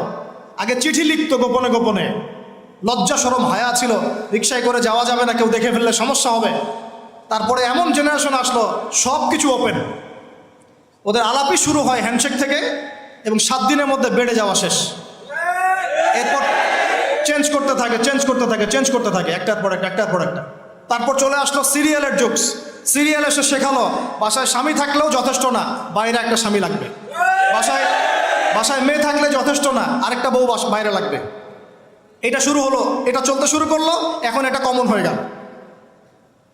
গেল। নবী করিম সাল্লাল্লাহু আলাইহি ওয়াসাল্লাম বলেছেন, আল্লাহর পরে যদি আমি কাউকে সেজদা করার আদেশ করতাম, আমি মেয়েদেরকে বলতাম তারা যেন স্বামীদেরকে সেজদা করে। এখন তো আপনারা সব তসলিমা নাসরিনের ফ্যান হয়ে বসে আছে। ওরা আপনাদেরকে ব্রেইন ওয়াশ করে দিয়েছে। সব ক্ষেত্রে সমান অধিকারের কথা আপনাকে কে বলেছে? কোন কোন ক্ষেত্রে আপনাকে অগ্রাধিকার দেওয়া হয়েছে। আপনি খুঁজছেন সমান অধিকার, আর ইসলাম দিয়েছে অগ্রাধিকার। কত বোকা আপনি! কোন কমন সেন্স নাই, ননসেন্স। বাসায় ঘরে ঘরে প্রবলেমসগুলো চলতেছে, ঘরে ঘরে। কেন এত বেসবর? কেন এত আনুগত্যহীনতা? কেন? কথা শুনতে হবে, মানতে হবে, বিশ্বাস করতে হবে। সম্পর্ক শুধু ভালোবাসার বলে টিকে থাকে না। সম্পর্ক টিকে থাকে একে অপরের বিশ্বাসের ফলে, একে অপরের শ্রদ্ধাবোধের উপরে, একে অপরের সম্মান বোধশক্তির উপরে। এগুলোর উপর সম্পর্ক টিকে থাকে। সৌন্দর্য ভালোবাসা তো আজ আছে কাল নাই। বিশ্বাস, রেসপন্সিবিলিটি, সবর, ইতাআত, এগুলোর উপর সম্পর্ক টিকে থাকে। তখন ভালোবাসা এত লম্বা হয় যে দেখেন অনেক চাচা চাচিরা আছে এখনো বৈবাহিক সম্পর্ক হচ্ছে 40 বছর, এখন পর্যন্ত কোনোদিন ঝগড়া লাগে নাই। এমনকি ওই চাচিকে আপনি বলেন যে বাসার থেকে অন্য জায়গায় থাকতে, ও স্বামী মরে গেলেও ওই স্বামীর ভিটা ছাড়তে রাজি না। বলছে না, আমি আমার এই স্বামীর ভিটা ছাড়তে রাজি নই। এই তো 40 বছর আগে জেনারেশনটাকে আপনি দেখেন, আর এখনকার মেয়েদের জেনারেশনটাকে আপনি দেখেন। কিসের সেকুলার ঘরের মেয়ে আর কিসের মাদ্রাসার মেয়ে, সবই একই অবস্থা। ইল্লা মাশাআল্লাহ। এখন এগুলোর ফলশ্রুতিতে যখন দেখা যাবে যে কনফ্লিক্ট তৈরি হচ্ছে, তখন আবার দেখা যাবে কি আইন কানুন সমাজ পরিবেশ সব মেয়েদের পক্ষে। দিন শেষে আপনি দোষী হয়ে যাবেন, দিন শেষে দোষটা আপনার ঘাড়ে এসে পড়বে। মানে সমস্যা ক্রিয়েট হতে হতে হতে হতে এমন একটা জায়গায় যাবে যে তখন আপনি রিয়্যাক্ট না করে থাকতে পারবেন না। তখন যদি আপনি কোনো রিয়্যাক্ট করে ফেলেন, সব দোষটা তখন আপনার ঘাড়ে গিয়ে পড়বে। এভাবে আস্তে আস্তে পরিবারগুলো ভেঙে যাচ্ছে। ভালো লাগছে না, আল্লাহ পাকের নেয়ামত ভালো লাগছে না। আর যারা দিনদার, যে স্বামীরা দিনদার, পরহেজগার, মুত্তাকি এবং দ্বীনের পথের পথিক, তাদের জন্য স্ত্রীদের ভূমিকা কেমন হওয়া উচিত? স্বামীকে স্পেস দিতে হবে, তার মাথাটাকে ঠান্ডা রাখতে হবে, তাকে আল্লাহর জন্য ওয়াকফ করে দেওয়া লাগবে যে আমার স্বামী আল্লাহর জন্য, আমার স্বামী উম্মতের সম্পদ। তার যেন কোনো পেরেশানি না হয়, তাকে যেন এক গ্লাস পানিও ঢেলে খেতে না হয়। সে ওই টাইমটা যেন আল্লাহর দিকে দিতে পারে। এতে আমিও জান্নাতে যাব, সেও জান্নাতে যাবে ইনশাআল্লাহ। পরিবারগুলো এইভাবে হচ্ছে না। কিছু কিছু বিষয় আমি নিজেও খুব ফেড আপ। আবার অনেক সময় আমরা যারা আছে, আমরা আবার স্ত্রীদের উপর অনেক বেশি কঠোর হয়ে যাই। এত বেশি কঠোরতা দিয়েও আসলে পরিবারকে শক্ত করা যাবে না। নরম হতে হবে, সবর করতে হবে, ধৈর্য ধরতে হবে। তবে সব কিছুর একটা সীমা আছে। ওই সীমা অতিক্রম করে গেলে তখন কি আর করার? তখন আসহাবুল কাহাফ হয়ে যেতে হবে। আসহাবুল কাহাফ নিজের কবরের ফিকির নিজে করি, নিজের পথ নিজে বুঝি, কিছু করার নাই। তো যেখান থেকে এখানে আসছি ভাই, আমি অনেক লম্বা সময় নিয়ে ফেলতেছি, আপনারা কি বিরক্ত হচ্ছেন? আচ্ছা, এই যে আল্লাহর সৃষ্টিকে বিকৃত করা, এই যে আমি আপনাকে জেনারেশনের ক্রমবর্ধমান অধঃপতন দেখাচ্ছিলাম। ওই সময় ছিল এরকম, তারপরে আসতেছে না, তারপরে ব্যভিচারের যুগ, তারপরে পারিবারিক ভাঙনের যুগ চলতেছিল, এরপরে আসলো সমকামিতার যুগ। এবং সমকামিতা আস্তে আস্তে ওপেন হতে হতে নতুন শব্দ নিয়ে আসছেন ট্রান্সজেন্ডার। মানে এখন ভিতর থেকে নাকি সে ছেলে, বাহির থেকে মেয়ে, বাহির থেকে ছেলে, ভিতর থেকে মেয়ে। মানে বাহির থেকে ছেলে, ভিতর থেকে মেয়ে, আবার ভিতর থেকে ছেলে, বাহির থেকে মেয়ে। যদি এমনই হয় তাহলে সমস্যাটা কি শারীরিক না মানসিক? আমাকে বলেন, এই সমস্যাটা কি শারীরিক সমস্যা না মানসিক? ওর জন্য মানসিক হাসপাতাল খোলেন, ওর জন্য ওকে পাবনায় পাঠান অথবা অন্য কোনো জায়গায় পাঠান, চিকিৎসা করতে হবে। মাথা থেকে সে মেয়ে, একটু বোঝেন, মাথা থেকে মেয়ে, বাহির থেকে ছেলে, সার্জারি করে সে মেয়ে হচ্ছে। মেয়ে হয়ে কার সাথে সে সেক্সুয়াল সম্পর্ক করবে? ছেলের সাথে না মেয়ের সাথে? ছেলের সাথে না মেয়ের সাথে? তাহলে আগে ছিল ছেলে, সার্জারি করে হলো মেয়ে, যৌন সম্পর্ক করবে কার সাথে? ছেলের সাথে। তার মানে সে ছেলে ছিল, ছেলের সাথেই যৌন সম্পর্ক করছে। এই আদতে একটা সমকামী। এটা ট্রান্সজেন্ডারশিপ নয়, এটা একটা সমকামিতাই। শুধু একটা ঘুরিয়ে খেলেন আপনি, ওই সুদকে সরাসরি খাবার, ঘুরিয়ে খাওয়ার মতো। একটা ছেলে, একজন মনে করেন যে মেয়ে, ফিজিক্যালি মেয়ে, মানসিকভাবে ছেলে, সার্জারি করে এখন সে ছেলে হতে চাচ্ছে। তো এ যৌন সম্পর্ক করবে কার সাথে? মেয়ের সাথে। তাহলে সৃষ্টিগতভাবে ছিল মেয়ে, যৌন সম্পর্ক করছে এখন মেয়ের সাথে, সেও একটা সমকামী। তাহলে আদতে এইসব নামগুলো দিয়ে আমরা সমকামিতা প্রমোট করলাম। আর সমকামিতা সম্পর্কে এই যে আল্লাহ পাকের কালাম আল কুরআনুল কারীমের মধ্যে এমন ভয়াবহ শাস্তির কথা আছে যেটা অন্য কোনো পাপের কারণে হয়নি। আল্লাহ পাক বলেছেন, হে লূত, তোমার কওম এমন পাপ করছে, এই পাপ এই মহাবিশ্বে কেউ কোনোদিন করে নাই। ওই যে প্রথম তাগুতের গোড়া পশ্চিমারা এটা সুন্দর করে ভিডিও করে ইন্ডাস্ট্রি খুলে নায়ক নায়িকা ওদের রেডিমেড ভাড়া করা থাকে, পর্ন স্টারগুলা, এরা সমকামী। এই সমকামিতার ভিডিওগুলো সারা বিশ্বে ছড়িয়ে দিয়ে মানুষের মগজগুলো আস্তে আস্তে ওইদিকে নিয়ে গেল। কেউ জানতোই না যেগুলো বলে কিছু আছে। এটা ইন্ডাস্ট্রি, একটা ফিল্ম ইন্ডাস্ট্রির মতো, এটা একটা ইন্ডাস্ট্রি। এখানে নায়ক নায়িকা থাকে, ওরা ওদের নায়ক নায়িকা টাকা দিয়ে ভাড়া করা হয়, করে এদেরকে দিয়ে এই কাজগুলো তারা করে। এটা তারা এনজয় করে না, শুটিং করে। তারা এগুলো এনজয় করে না, কি করে? শুটিং করে। একটা দুইটা ক্লিপ, এগুলো একদিন দুই দিনে হয় না, এটা এক সপ্তাহ ধরে, 2 সপ্তাহ ধরে, 1 মাস ধরে শুটিং করতে হয়। যারা এই পথ থেকে ফিরে আসছে তাদের বিবৃতি হচ্ছে এগুলা। খুবই নির্মম। যে করতে চায় না, ওই প্যাচের মধ্যে পড়ে গেলে ওকে বিভিন্নভাবে ব্ল্যাকমেল করে করানো হয়। তো এই ভিডিওগুলো সারা বিশ্বে ইন্টারনেটের মাধ্যমে ছড়িয়ে দেওয়া হলো। মানুষ দেখে এগুলো শিখলো। ও তাই তো, সমকামীও হতে পারে, একটা ছেলে একটা ছেলের সাথেও করতে পারে, একটা মেয়ে একটা মেয়ের সাথেও করতে পারে। এটা আসলো ওই কওমে লূত থেকে। আল্লাহ রাব্বুল আলামিন বলছেন, হে লূত, তোমার কওম এমন কাজ করলো যে কওম মহাবিশ্বের কেউ কখনো করে নাই। আল্লাহ পাক তাকে দাওয়াত দেওয়ার আদেশ করলেন, তিনি দাওয়াতি কাজ করতেই থাকলেন। তারা তো শুনলই না, বরং বলল, আচ্ছা তুমি নিজেকে খুব পবিত্র রাখতে চাও, এই গ্রাম থেকে তুমি বের হয়ে যাও। লূত আলাইহিস সালাম বের হয়ে গেলেন।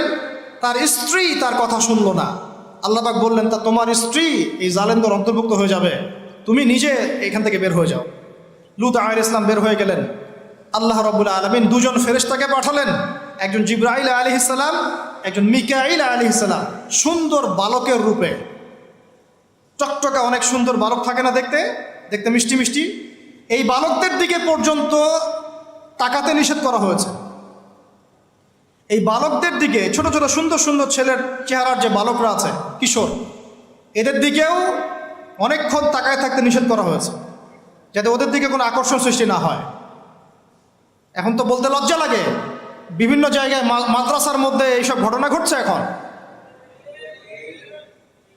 এটা কি মাফ হয়ে যাবে মনে করেছে? অন্য জায়গাতে তো হচ্ছেই, কোনো কোনো ক্ষেত্রে আমরা দেখছি যে মাদ্রাসার মধ্যে এসব ঘটনা ঘটছে। কেন? ব্যবস্থা নিতে হবে, ব্যবস্থা অবশ্যই গ্রহণ করতে হবে। প্রয়োজনে এইসব আবাসিকের একটা জায়গায় গাদাগাদি করে একসাথে সবাইকে কেন রাখেন? সবার জন্য আলাদা আলাদা ঘর করতে পারলে করেন, না হলে মাদ্রাসা করার দরকার নাই আপনার। ওদের ব্যক্তিগত লাইফ নাই, পার্সোনালিটি নাই, প্রাইভেসি নাই। একটা কম্বলের নিচে আপনি 3 জনকে ঘুম পাড়াচ্ছেন কেন? আস্তে আস্তে তো একটা সমস্যা সৃষ্টি হয়ে যেতে পারে। এটা তো পর্নোগ্রাফির যুগ, পর্নোগ্রাফির যুগ এটা। তো ওই দুজন ফেরেশতা সুন্দর বালকের রূপ ধরে এসে তাদেরকে নসিহত করতে লাগলো। এবার এই দুজন কি করল, এই দুজনের ব্যাপারে তারা কি বললো জানেন? তারা লূত আলাইহিস সালামের কাছে এসে বলছে, হে লূত, তোমার মেহমানদেরকে আমাদের হাতে তুলে দাও। তখন লূত আলাইহিস সালাম বলছেন যে আলা, একটা কি জানি, আলাইসা মিনকুম রাজুলুন রশিদ, আর তোমাদের মধ্যে কি একটা ভালো মানুষও বাকি থাকলো না? আলাইসা মিনকুম রাজুলুন রশিদ, তোমাদের মধ্যে কি একটা ভালো মানুষ আর বাকি থাকলো না? আমার মেহমানদেরকে পর্যন্ত এভাবে চাচ্ছ? হ্যাঁ, উলাই বানাতি ইন কুনতুম ফাইলিন, যদি তোমাদের চাহিদা থেকে থাকে, আমার মেয়েরা আছে, মেয়েদেরকে বিয়ে করে নাও। সুবহানাল্লাহ, কত বড় কলিজা একটা নবীর, দেখেন কত দরদ। তোমরা পাপ কাজ থেকে দূরে থাকতে পারছো না, হালাল পথে ফিরে আসো, প্রয়োজনে আমার মেয়েদেরকে তোমাদের সাথে বিয়ে দিচ্ছি, আমাদের মেয়েদেরকে বিয়ে করে নাও। ও বলছে, তারা বলছে না, তুমি তো জানোই ভালো করে, ইন্নাকা লা তা'লামু মা নুরিদ, তুমি তো খুব ভালো করেই জানো আমরা আসলে কি চাচ্ছি। আস্তাগফিরুল্লাহ। আর তোমাদের মেয়েদের ব্যাপারে তোমার মেয়েদের ব্যাপারে আমাদের কোনো আগ্রহ নাই, ওই ছেলে দুইটার ব্যাপারে আমাদের আগ্রহ। ওই যে ভিতর থেকে পুরুষ, বাহির থেকে মেয়ে, বাহির থেকে পুরুষ, ভিতর থেকে মেয়ে, এই তো সাইকোলজিক্যাল ব্যাপারটা এরকম না? ছেলের প্রতি আগ্রহী, মেয়ের প্রতি কোনো আগ্রহ নাই, ছেলের প্রতি আগ্রহ। এখন আল্লাহ রাব্বুল আলামিন বললেন যে সকালের জন্য অপেক্ষা করো, সকালের জন্য অপেক্ষা করো, আলাইসা সুবহু বিকরিব, আর সকাল কি নিকটবর্তী নয়? আল্লাহ জিজ্ঞাসা করছেন। লূত আলাইহিস সালামকে বললেন যে বের হয়ে যাও। এই যে দুজন ফেরেশতা তাদের আসল আকৃতিতে আসলেন, 2 পাখা দিয়ে। এই জায়গাটা আপনারা চিনবেন, জর্ডানের পাশে ডেড সি, মৃত সাগর। ওই জায়গাটাকে এইভাবে উঠিয়ে, আসমানে উঠিয়ে, আসমান থেকে আল্লাহ পাথর বর্ষণ করে এগুলোকে রজম করলেন, থেতলা করলেন। রজম মানে কি? পাথর নিক্ষেপ করে থেতলা করে দেয়া, তারপরে এই জায়গাটাকে উল্টিয়ে দাফন করে দিলেন। এইটা হলো এই ডেড সি, মৃত সাগর। এই সাগরে কেউ ডুববে না, এই সাগরে যে যাবে ভেসে থাকবে। এখন আমরা কি এই শাস্তিটাকে ডেকে নিয়ে আসতে চাচ্ছি আল্লাহর কাছ থেকে? আমরা এই শাস্তিটাকে, ওয়াল্লাহি এই শাস্তিটাকে আমরা ডেকে নিয়ে আসতেছি বাংলার মাটিতে। এই শাস্তি তো পশ্চিমারা পড়বেই, এই শাস্তিতে পশ্চিমারা পড়বেই, কারণ এইটা ওরা প্রমোট করেছে সারা বিশ্বে, এটা ওরা প্রমোট করেছে। এই জন্যই হাদিসের সাথে মিলিয়ে নেবেন, কিয়ামতের আগে আগে 3-3টা বড় বড় ভূমিকম্প হবে, 1টা 2টা না, 3-3টা। তার মধ্যে একটা হবে পশ্চিমা বিশ্বে, আমি এখনই বলে দিলাম। এমন ভূমিধস হবে, একটা পুরো বড় অংশের মাটিতে দেবে যাবে, ধসে যাবে ইনশাআল্লাহ। এটা সামনে আসতেছে, কারণ তারা সমকামিতার পাপটাকে সারা বিশ্বে প্রমোট করেছে, কারণ তারা সুদের ভিত্তিতে সারা বিশ্বে আল্লাহ এবং তার রাসূলের সাথে যুদ্ধ করেছে, মায়ের সাথে জেনা করেছে। আল্লাহর সাথে যুদ্ধ করে যেমন পার পাওয়া যাবে না, রাসূলের সাথে যুদ্ধ করে পার পাওয়া যাবে না। এই যে সমকামিতা প্রমোট করে, পর্নোগ্রাফি প্রমোট করে, মাদকদ্রব্য ছড়িয়ে দিয়ে সারা বিশ্বের মাজলুম মুসলমানদেরকে হত্যা করে কোনোদিন পার পাওয়া যাবে না। আল্লাহ পাক সবর করছেন, দেখছেন, কিন্তু আল্লাহ পাক ছেড়ে দিবেন না, ইনশাআল্লাহ ছেড়ে দিবেন না। এই ভূমিকম্পটা আসতেছে সামনে। আর 2টা কোথায় কোথায়? আর একটা পূর্ব দিকে। পূর্ব দিক এখন কোন দিক? পৃথিবীর সেন্টার থেকে আপনারা হিসাব করে দেখে নেন। আর একটা বাকি থাকবে, ওইটা হচ্ছে মাঝখানে, এই যে জাজিরাতুল আরবের মধ্যে। তো প্রিয় ভাইরা, অনেক ভিতরে চলে গেলাম। আল্লাহ পাক আমাদেরকে এই ধরনের যাবতীয় ফিতনা ফাসাদ থেকে হেফাজত করুন। এই জেনারেশনকে সতর্ক করার জন্য কথাগুলো বললাম। আল্লাহর ওয়াস্তে জেনার দিকে যায়েন না, সমকামিতার 20 দাঁত উপরে ফেলবেন। যদি এরকম কাউকে মনে হয়, ওকে চিকিৎসা করাবেন। ওর চিকিৎসার দরকার, মানসিক চিকিৎসার দরকার। নিশ্চয়ই ওর ভিতরে কোনো না কোনো মানসিক রোগ আছে। আর এ ধরনের ডিভাইস অ্যাডিকশন থেকে আপনারা দূরে থাকবেন। ভালো কাজে সময় ব্যয় করবেন, ভালো মানুষদের সাথে থাকবেন, নিজেকে ব্যস্ত রাখবেন। অলওয়েজ নিজেকে ব্যস্ত রাখবেন দিনই কাজে, যেন 1টা ঘন্টা আপনার অপচয় না হয়। 1 ঘন্টা সময় পেয়েছেন, আপনি বই নিয়ে পড়তে বসে যান, বা অনলাইনে যদি যেতে হয় ভালো কিছু সার্চ করেন, ভালো করে রিসার্চ করেন, টাইমটা কাজে লাগান। অলস বসে থাকবেন, দুনিয়ার শয়তানি মাথা চান। এটা আমাদের জেনারেশনকে শেষ করে ফেলছে। প্রিয় ভাইরা, জাহিলিয়াত থেকে এতদূর পর্যন্ত এসেছি, এখন আমি আস্তে আস্তে খালি শেষ করে দিব, জাস্ট পয়েন্টগুলো মিলিয়ে নেন। ওই শিরক এখনকার বিশ্বে আছে কি নাই বলেন? আমি একটা একটা করে বলছিলাম যে আপনার এডুকেশন, আপনার ইকোনমি, আপনার পলিটিক্স, ওয়ার্ল্ড অ্যাফেয়ার্স এবং সংস্কৃতি, এই প্রত্যেকটা সেক্টরেই সেই শিরক এখনও বিরাজমান আছে। এবং কোনো কোনো ক্ষেত্রে ধর্মের মধ্যেও সেই শিরকটা বিরাজমান আছে। অনেক মুসলমান কবর পূজা করে, অনেকে মাজার পূজা করে, অনেকে দেখা যায় যে তাকদীরকে অস্বীকার করে। অনেক মুসলমান আছে আল্লাহর হালালকে হারাম করে নিচ্ছেন, হারামকে হালাল করে নিচ্ছেন। টিয়া পাখি দিয়ে ভাগ্য পরীক্ষা করেন, আংটি পরেছেন একটা, মনে করেন যে এটার মধ্য দিয়ে আমার রোগ ভালো হয়ে যাবে। এই একটা বালা পরেছেন, ভয়ে ভয়ে খোলেন না, কেন? খুললে পরে যদি আমার কোনো অকল্যাণ হয়। এটা শিরক, শিরক না এগুলা? এই যে টিয়া পাখি কিছু উদ্বোধন করতে চান, পায়রা উড়াই দিচ্ছেন, শুভ। ওর মধ্যে কিছু শুভ? ওটা কি শুভের লক্ষণ? আপনি জন্মদিন পালন করেন, বলেন শুভ জন্মদিন, কে কে জানে ওই দিনটা আপনার জন্য শুভ না অশুভ? এরকম হাজার হাজার শিরক আছে, আমি বলতে গেলে অনেক সময় চলে যাবে। ওইদিকে বাদ দেন, প্রত্যেকটা ডিপার্টমেন্টে শিরক আছে। কিতাবুত তাওহীদ বইটা পড়ে নিন। কোন কোন কিতাব? কিতাবুত তাওহীদ। আর নসিহত যেটা করতে চাচ্ছিলাম, যে এই পুরো বিশ্বটা শিরকের উপর আছে, আইয়ামে জাহিলিয়াতের মতোই এই সেক্টরটা সবচেয়ে বড় শিরকের মধ্যে আছে। কোন সেক্টরটা? এই যে এখন যেটা বলছি, আল্লাহ পাক আদম আলাইহিস সালামকে কি বলেছিলেন ভাই? ভুলে গেছেন? খলিফা। কি বলেছিলেন? খলিফা। আদম আলাইহিস সালাম এভাবে জান্নাতে থাকতে লাগলেন, শয়তান রিসিভ করলো, এই যে নেমে আসলাম পৃথিবীতে, ঠিক আছে?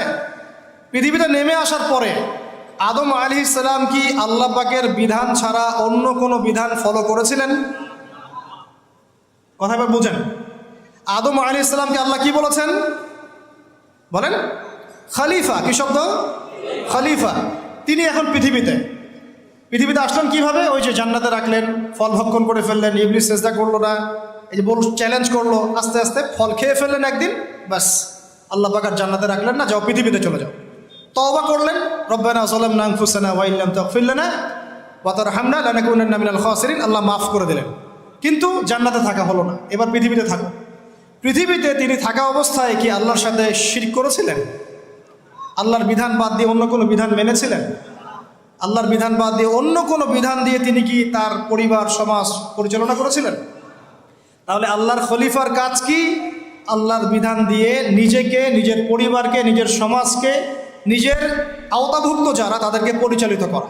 আমি কি বুঝাতে পারছি? আল্লাহর খলিফার কাজ কি? আমার সাথে বলেন। আল্লাহর বিধান দিয়ে নিজে চলা, নিজের পরিবারকে চালানো, নিজের সমাজকে চালানো। এটা কার কাজ? আল্লাহর খলিফার কাজ। যদি আমি এখন নিজেও শয়তানের বিধান দিয়ে চলি, নিজের পরিবারকেও শয়তানের বিধান দিয়ে চালাই, নিজের সমাজটাকেও শয়তানের বিধান দিয়ে চালাই, আমি কি আল্লাহর খলিফা থাকবো না শয়তানের খলিফা হব? বোঝা যাচ্ছে কথা?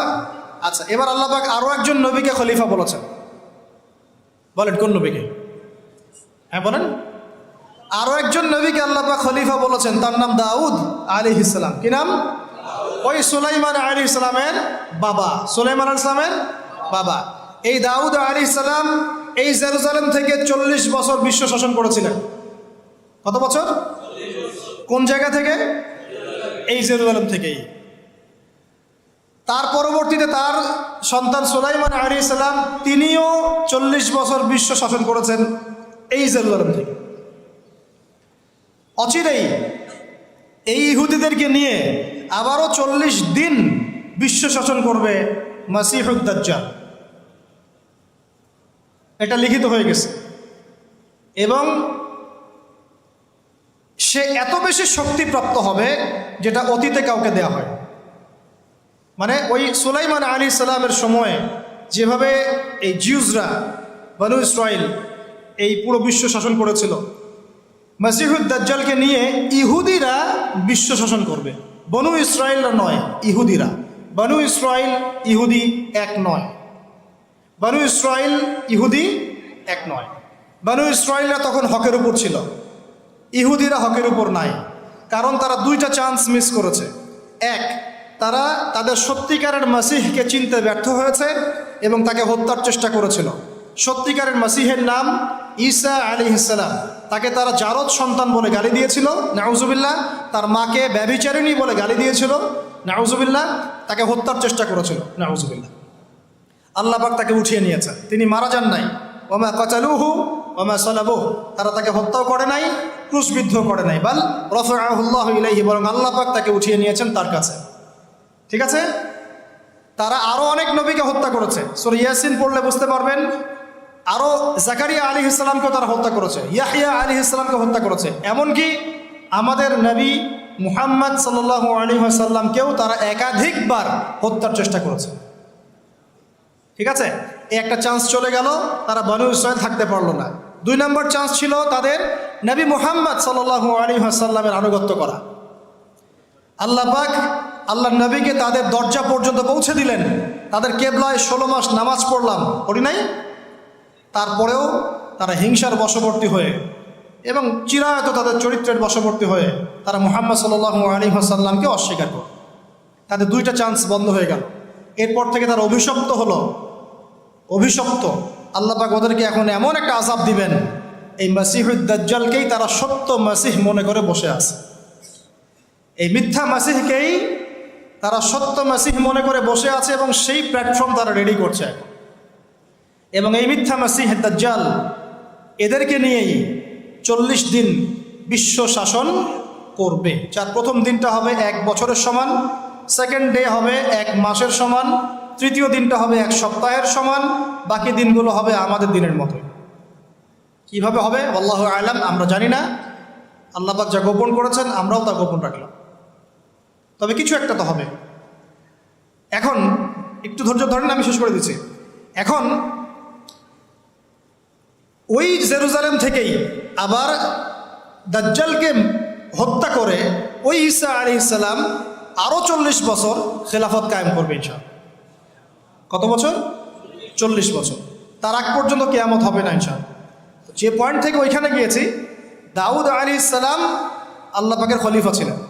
শুধু এতটুকু বোঝাচ্ছি আপনাদেরকে একজন খলিফার কাজ কি, এটা বলে আমরা কনক্লুশনে চলে যাব। ঠিক আছে।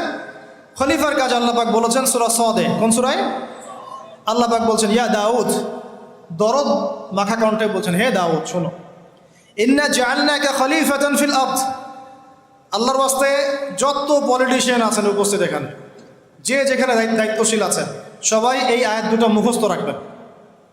মানেন না মানেন, মানতে পারেন না পারেন, এটা আপনার হিসাব, আপনার কবর, আপনার হাসর, আপনার জান্নাত, আপনার জাহান্নাম। আমাদের সাথে কোনো সম্পর্ক নেই, জাস্ট শুনে যান। খলিফার কাজ কি? আল্লাহ পাক বলেন, হে দাউদ, ইন্না জাআলনাকা খলিফাতান ফিল আরদ, আমি তোমাকে জমিনে আমার খলিফা করেছি। একটু আগে বলেছি তিনি জেরুজালেম থেকে বিশ্ব শাসন করেছেন, শুধু একটা অঞ্চল নয়। As a ruler, as a political leader, as a নবী, তিনি পুরো বিশ্ব শাসন করেছেন। কত বছর? 40 বছর। ইয়া দাউদ ইন্না জাআলনাকা খলিফাতান ফিল আরদ, হে দাউদ, আমি তোমাকে পৃথিবীতে আমার খলিফা করেছি। ফাহকুম বাইনান নাসি বিল হক, তুমি মানুষের মাঝে ন্যায় বিচার করো। কি করো? খলিফার কাজ কি? আবার বলেন, খলিফার কাজ কি? মানুষের মাঝে ন্যায় বিচার করো। ফাহকুম বাইনান নাসি বিল হক, হকের মানদণ্ডে তুমি মানুষের মাঝে বিচার ফয়সালা করো। আমাকে বলেন, আল কোরআনের চাইতে হক কিসের মধ্যে বেশি আছে? এই কত বড় কলিজা আপনার, বলেন আমাকে। আল কোরআন এবং নবীর সুন্নতের বাইরে আর কোন উৎস আছে যেটাকে আমি হক বলতে পারি? ফাহকুম বাইনান নাসি বিল হক। আরো আছে, আয়াত শেষ হয় নাই।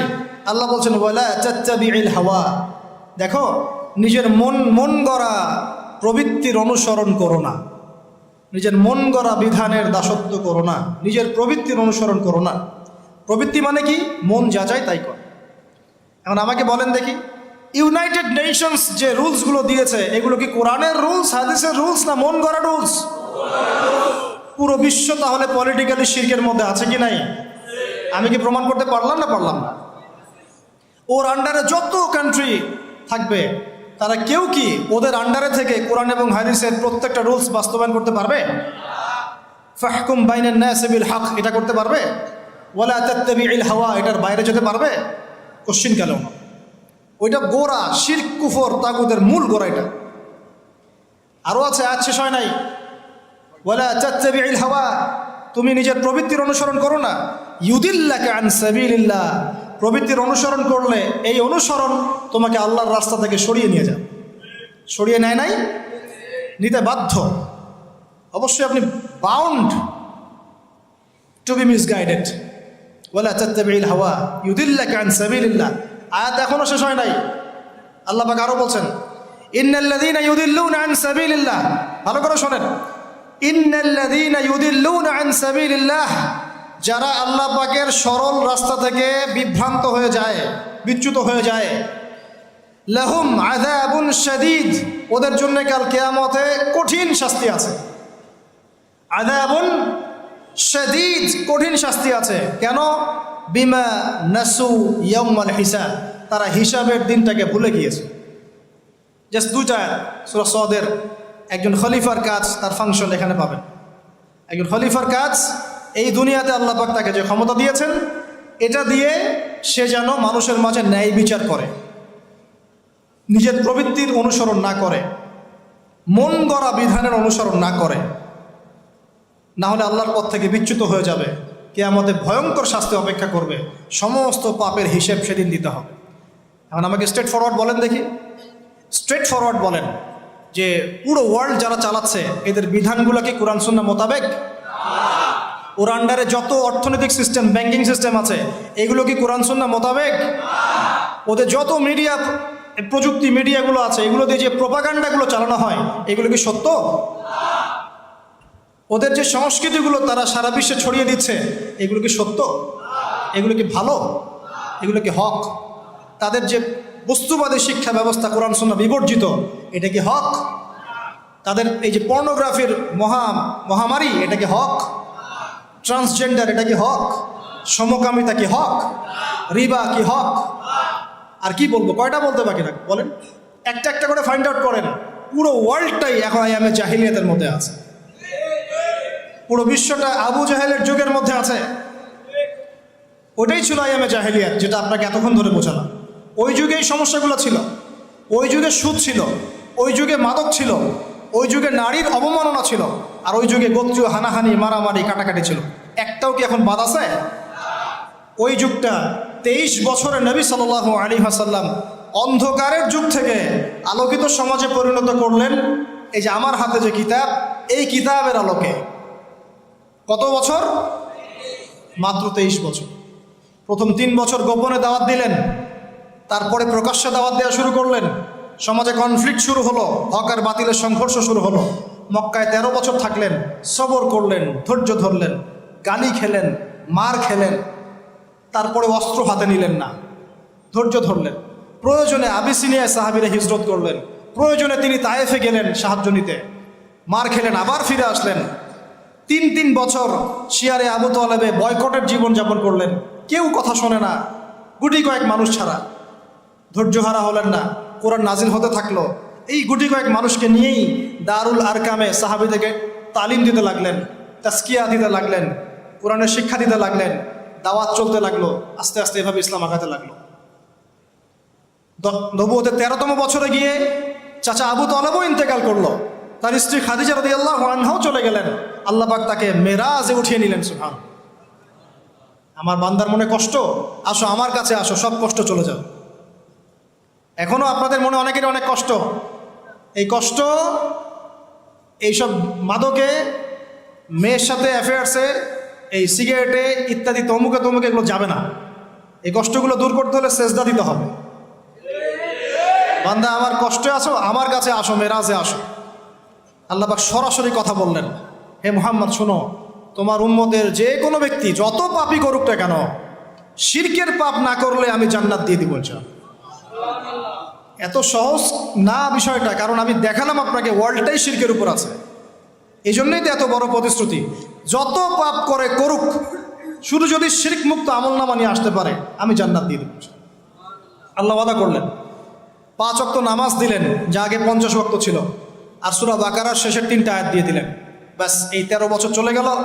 পরে মদিনা থেকে কিছু যুবক আসলো, যুবকরা ভালো করে শোনেন, শেষ অংশ এটা। মদিনা থেকে কয়েকজন যুবক আসলো, এসে ইসলাম কবুল করে আবার মদিনায় ফেরত গেল। পরের বছর আরও 12 জনকে নিয়ে আসলো। আল্লাহ নবী তাদের সাথে আরেকজন দায়ীকে পাঠাই দিলেন। দেখেন, এখানে একজন দায়ীকে পাঠানো হয়েছে, দায়ী, যে হৃদয় থেকে দরদ অনুভব করে শুধু আল্লাহর জন্য মুখলেসভাবে মানুষকে দাওয়াত দেয়। দায়ী, ইসলামের ইতিহাসের প্রথম দায়ী, তার নাম মুসআব বিন উমাইর রাদিয়াল্লাহু আনহু, যার মাকবারা, কবর আমরা দেখে আসছি। কি জীবন ছিল তার! তার যে পারফিউম ছিল, পারফিউম, এই পারফিউমটা এখন কোটি টাকা দাম হবে হয়তোবা। ইসলাম কবুল করার পরে উহুদের যুদ্ধে শহীদ হয়েছেন। দাফন করার জন্য কোনো কাফনের কাপড় পাওয়া যায় নাই, ঘাস দিয়ে দাফন করা হয়েছে, ঘাস দিয়ে। এই হলো জীবন। তিনি গেলেন মদিনায়, তার একক দাওয়াতে মদিনার 75টা বড় বড় পরিবার ইসলাম কবুল করলো, মাশাআল্লাহ। এইবার তারা এসে আল্লাহ নবীর হাতে বায়াত করলো। কি বায়াত? যে আমরা শিরক করব না, সন্তানদেরকে হত্যা করব না, চুরি করব না, জিনা করব না, সৎ কাজে আদেশ করব, অসৎ কাজে নিষেধ করব। আর ছিল কি? একে অপরকে মিথ্যা অপবাদ দিব না, এবং আপনি যখন হিজরত করে আমাদের কাছে আসবেন, আমরা আপনাকে আমাদের স্ত্রী সন্তানদেরকে যেমন নিরাপত্তা দিই তেমন নিরাপত্তা দিব। এবার আল্লাহ পাক বললেন, যাও হিজরত। ব্যাস, এবার হিজরত হয়ে গেল। ব্যাস, মদিনায় গিয়ে ইসলামী রাষ্ট্র কায়েম হয়ে গেল। ওটা মক্কার মতো থাকলো না। ওখানে মসজিদ নববী হলো। মসজিদ নববী একটা মসজিদ ছিল না, একটা পার্লামেন্ট ছিল। ওখানে মদিনা সনদ হলো, এই আনসার মুহাজিরদের ভাই ভাই ভ্রাতৃত্বের বন্ধন হলো, সামরিক বাহিনী গড়ে উঠলো, অর্থনীতি সক্রিয় হলো, সচল হলো। মানে একটা স্টেট গঠন করতে যা যা লাগে সব কিছু মদিনায় হলো, মক্কায় সেটা হয় নাই। এরপর থেকে শুরু হলো এই যে গাজওয়া, সারিয়া, এগুলা সশস্ত্র যুদ্ধ। বদর, তারপরে উহুদ, তারপরে খান্দক, তারপরে যে হুদাইবিয়া, তারপরে খাইবার, মুতা, এইভাবে চলতে থাকলো। মাত্র 8 বছর। কত বছর? মাত্র 8 বছরে পুরো প্রেক্ষাপটটাই পরিবর্তন হয়ে গেল। ইসলাম যে গুটি কয়েক মানুষ দিয়ে শুরু হয়েছিল, এখন আর এই অবস্থা থাকলো না। হাজার হাজার হাজার হাজার মানুষের মধ্যে ইসলাম পৌঁছে গেল। বহু অঞ্চল বিজিত হলো। সাহাবীদের মানে ব্যক্তিগত অবস্থা, সামাজিক অবস্থা, অর্থনৈতিক অবস্থা সব উন্নত হলো, এবং ইসলাম একটা বিশ্ব শক্তি রূপে আত্মপ্রকাশ করলো। সুবহান। ব্যাস, তারপরে মক্কা বিজয় হলো, পুরো আরবটা আমাদের দখলে চলে আসে। এইটুক জায়গায় সীমাবদ্ধ থাকে না ইসলাম। এরপরে আবু বকর সিদ্দিক ছিলেন আরও 2.5 বছর। তারপর ওমর ইবনুল খাত্তাবের 10 বছর, ইসলাম আরও ছড়াতে লাগলো। তারপর উসমান রাদিয়াল্লাহু আনহুর প্রায় 12 বছর, আরও ছড়াতে লাগলো। একদম এদিকে মরক্কো থেকে নিয়ে পুরো চায়না পর্যন্ত, আন্দালুসিয়া থেকে নিয়ে একদম এই যে আফগান পর্যন্ত, ভারতের সিন্ধু পর্যন্ত পুরো জায়গাটাই মুসলমানদের করতলগত হয়ে গেল। কোন জেনারেশন আমরা! কাদেরকে এইসব বুঝাচ্ছি, কাদেরকে শিখাচ্ছি, কাদেরকে জানাচ্ছি, যারা এই ইতিহাসটাও অনেকেই জানে না যে এই হিস্ট্রিটা আমাদের ছিল। এভাবে চলতে চলতে উমাইয়ারা আসলো, তারপরে প্রায় 100 বছর, এক্স্যাক্টলি 97 ইয়ার্স। আব্বাসীয়রা আসলো 550 বছর। আন্দালুসিয়াতে ছিল খেলাফা। তারপরে এই টার্কিশরা এসেছে, অটোম্যানরা, তার আগে ফাতিমিরা এসেছে, সেলজুকরা এসেছে, এই আইয়ুবিরা এসেছে, তারপরে জিঙ্গিরা এসেছে, মোগলরা এসেছে, আফগানরা এসেছে।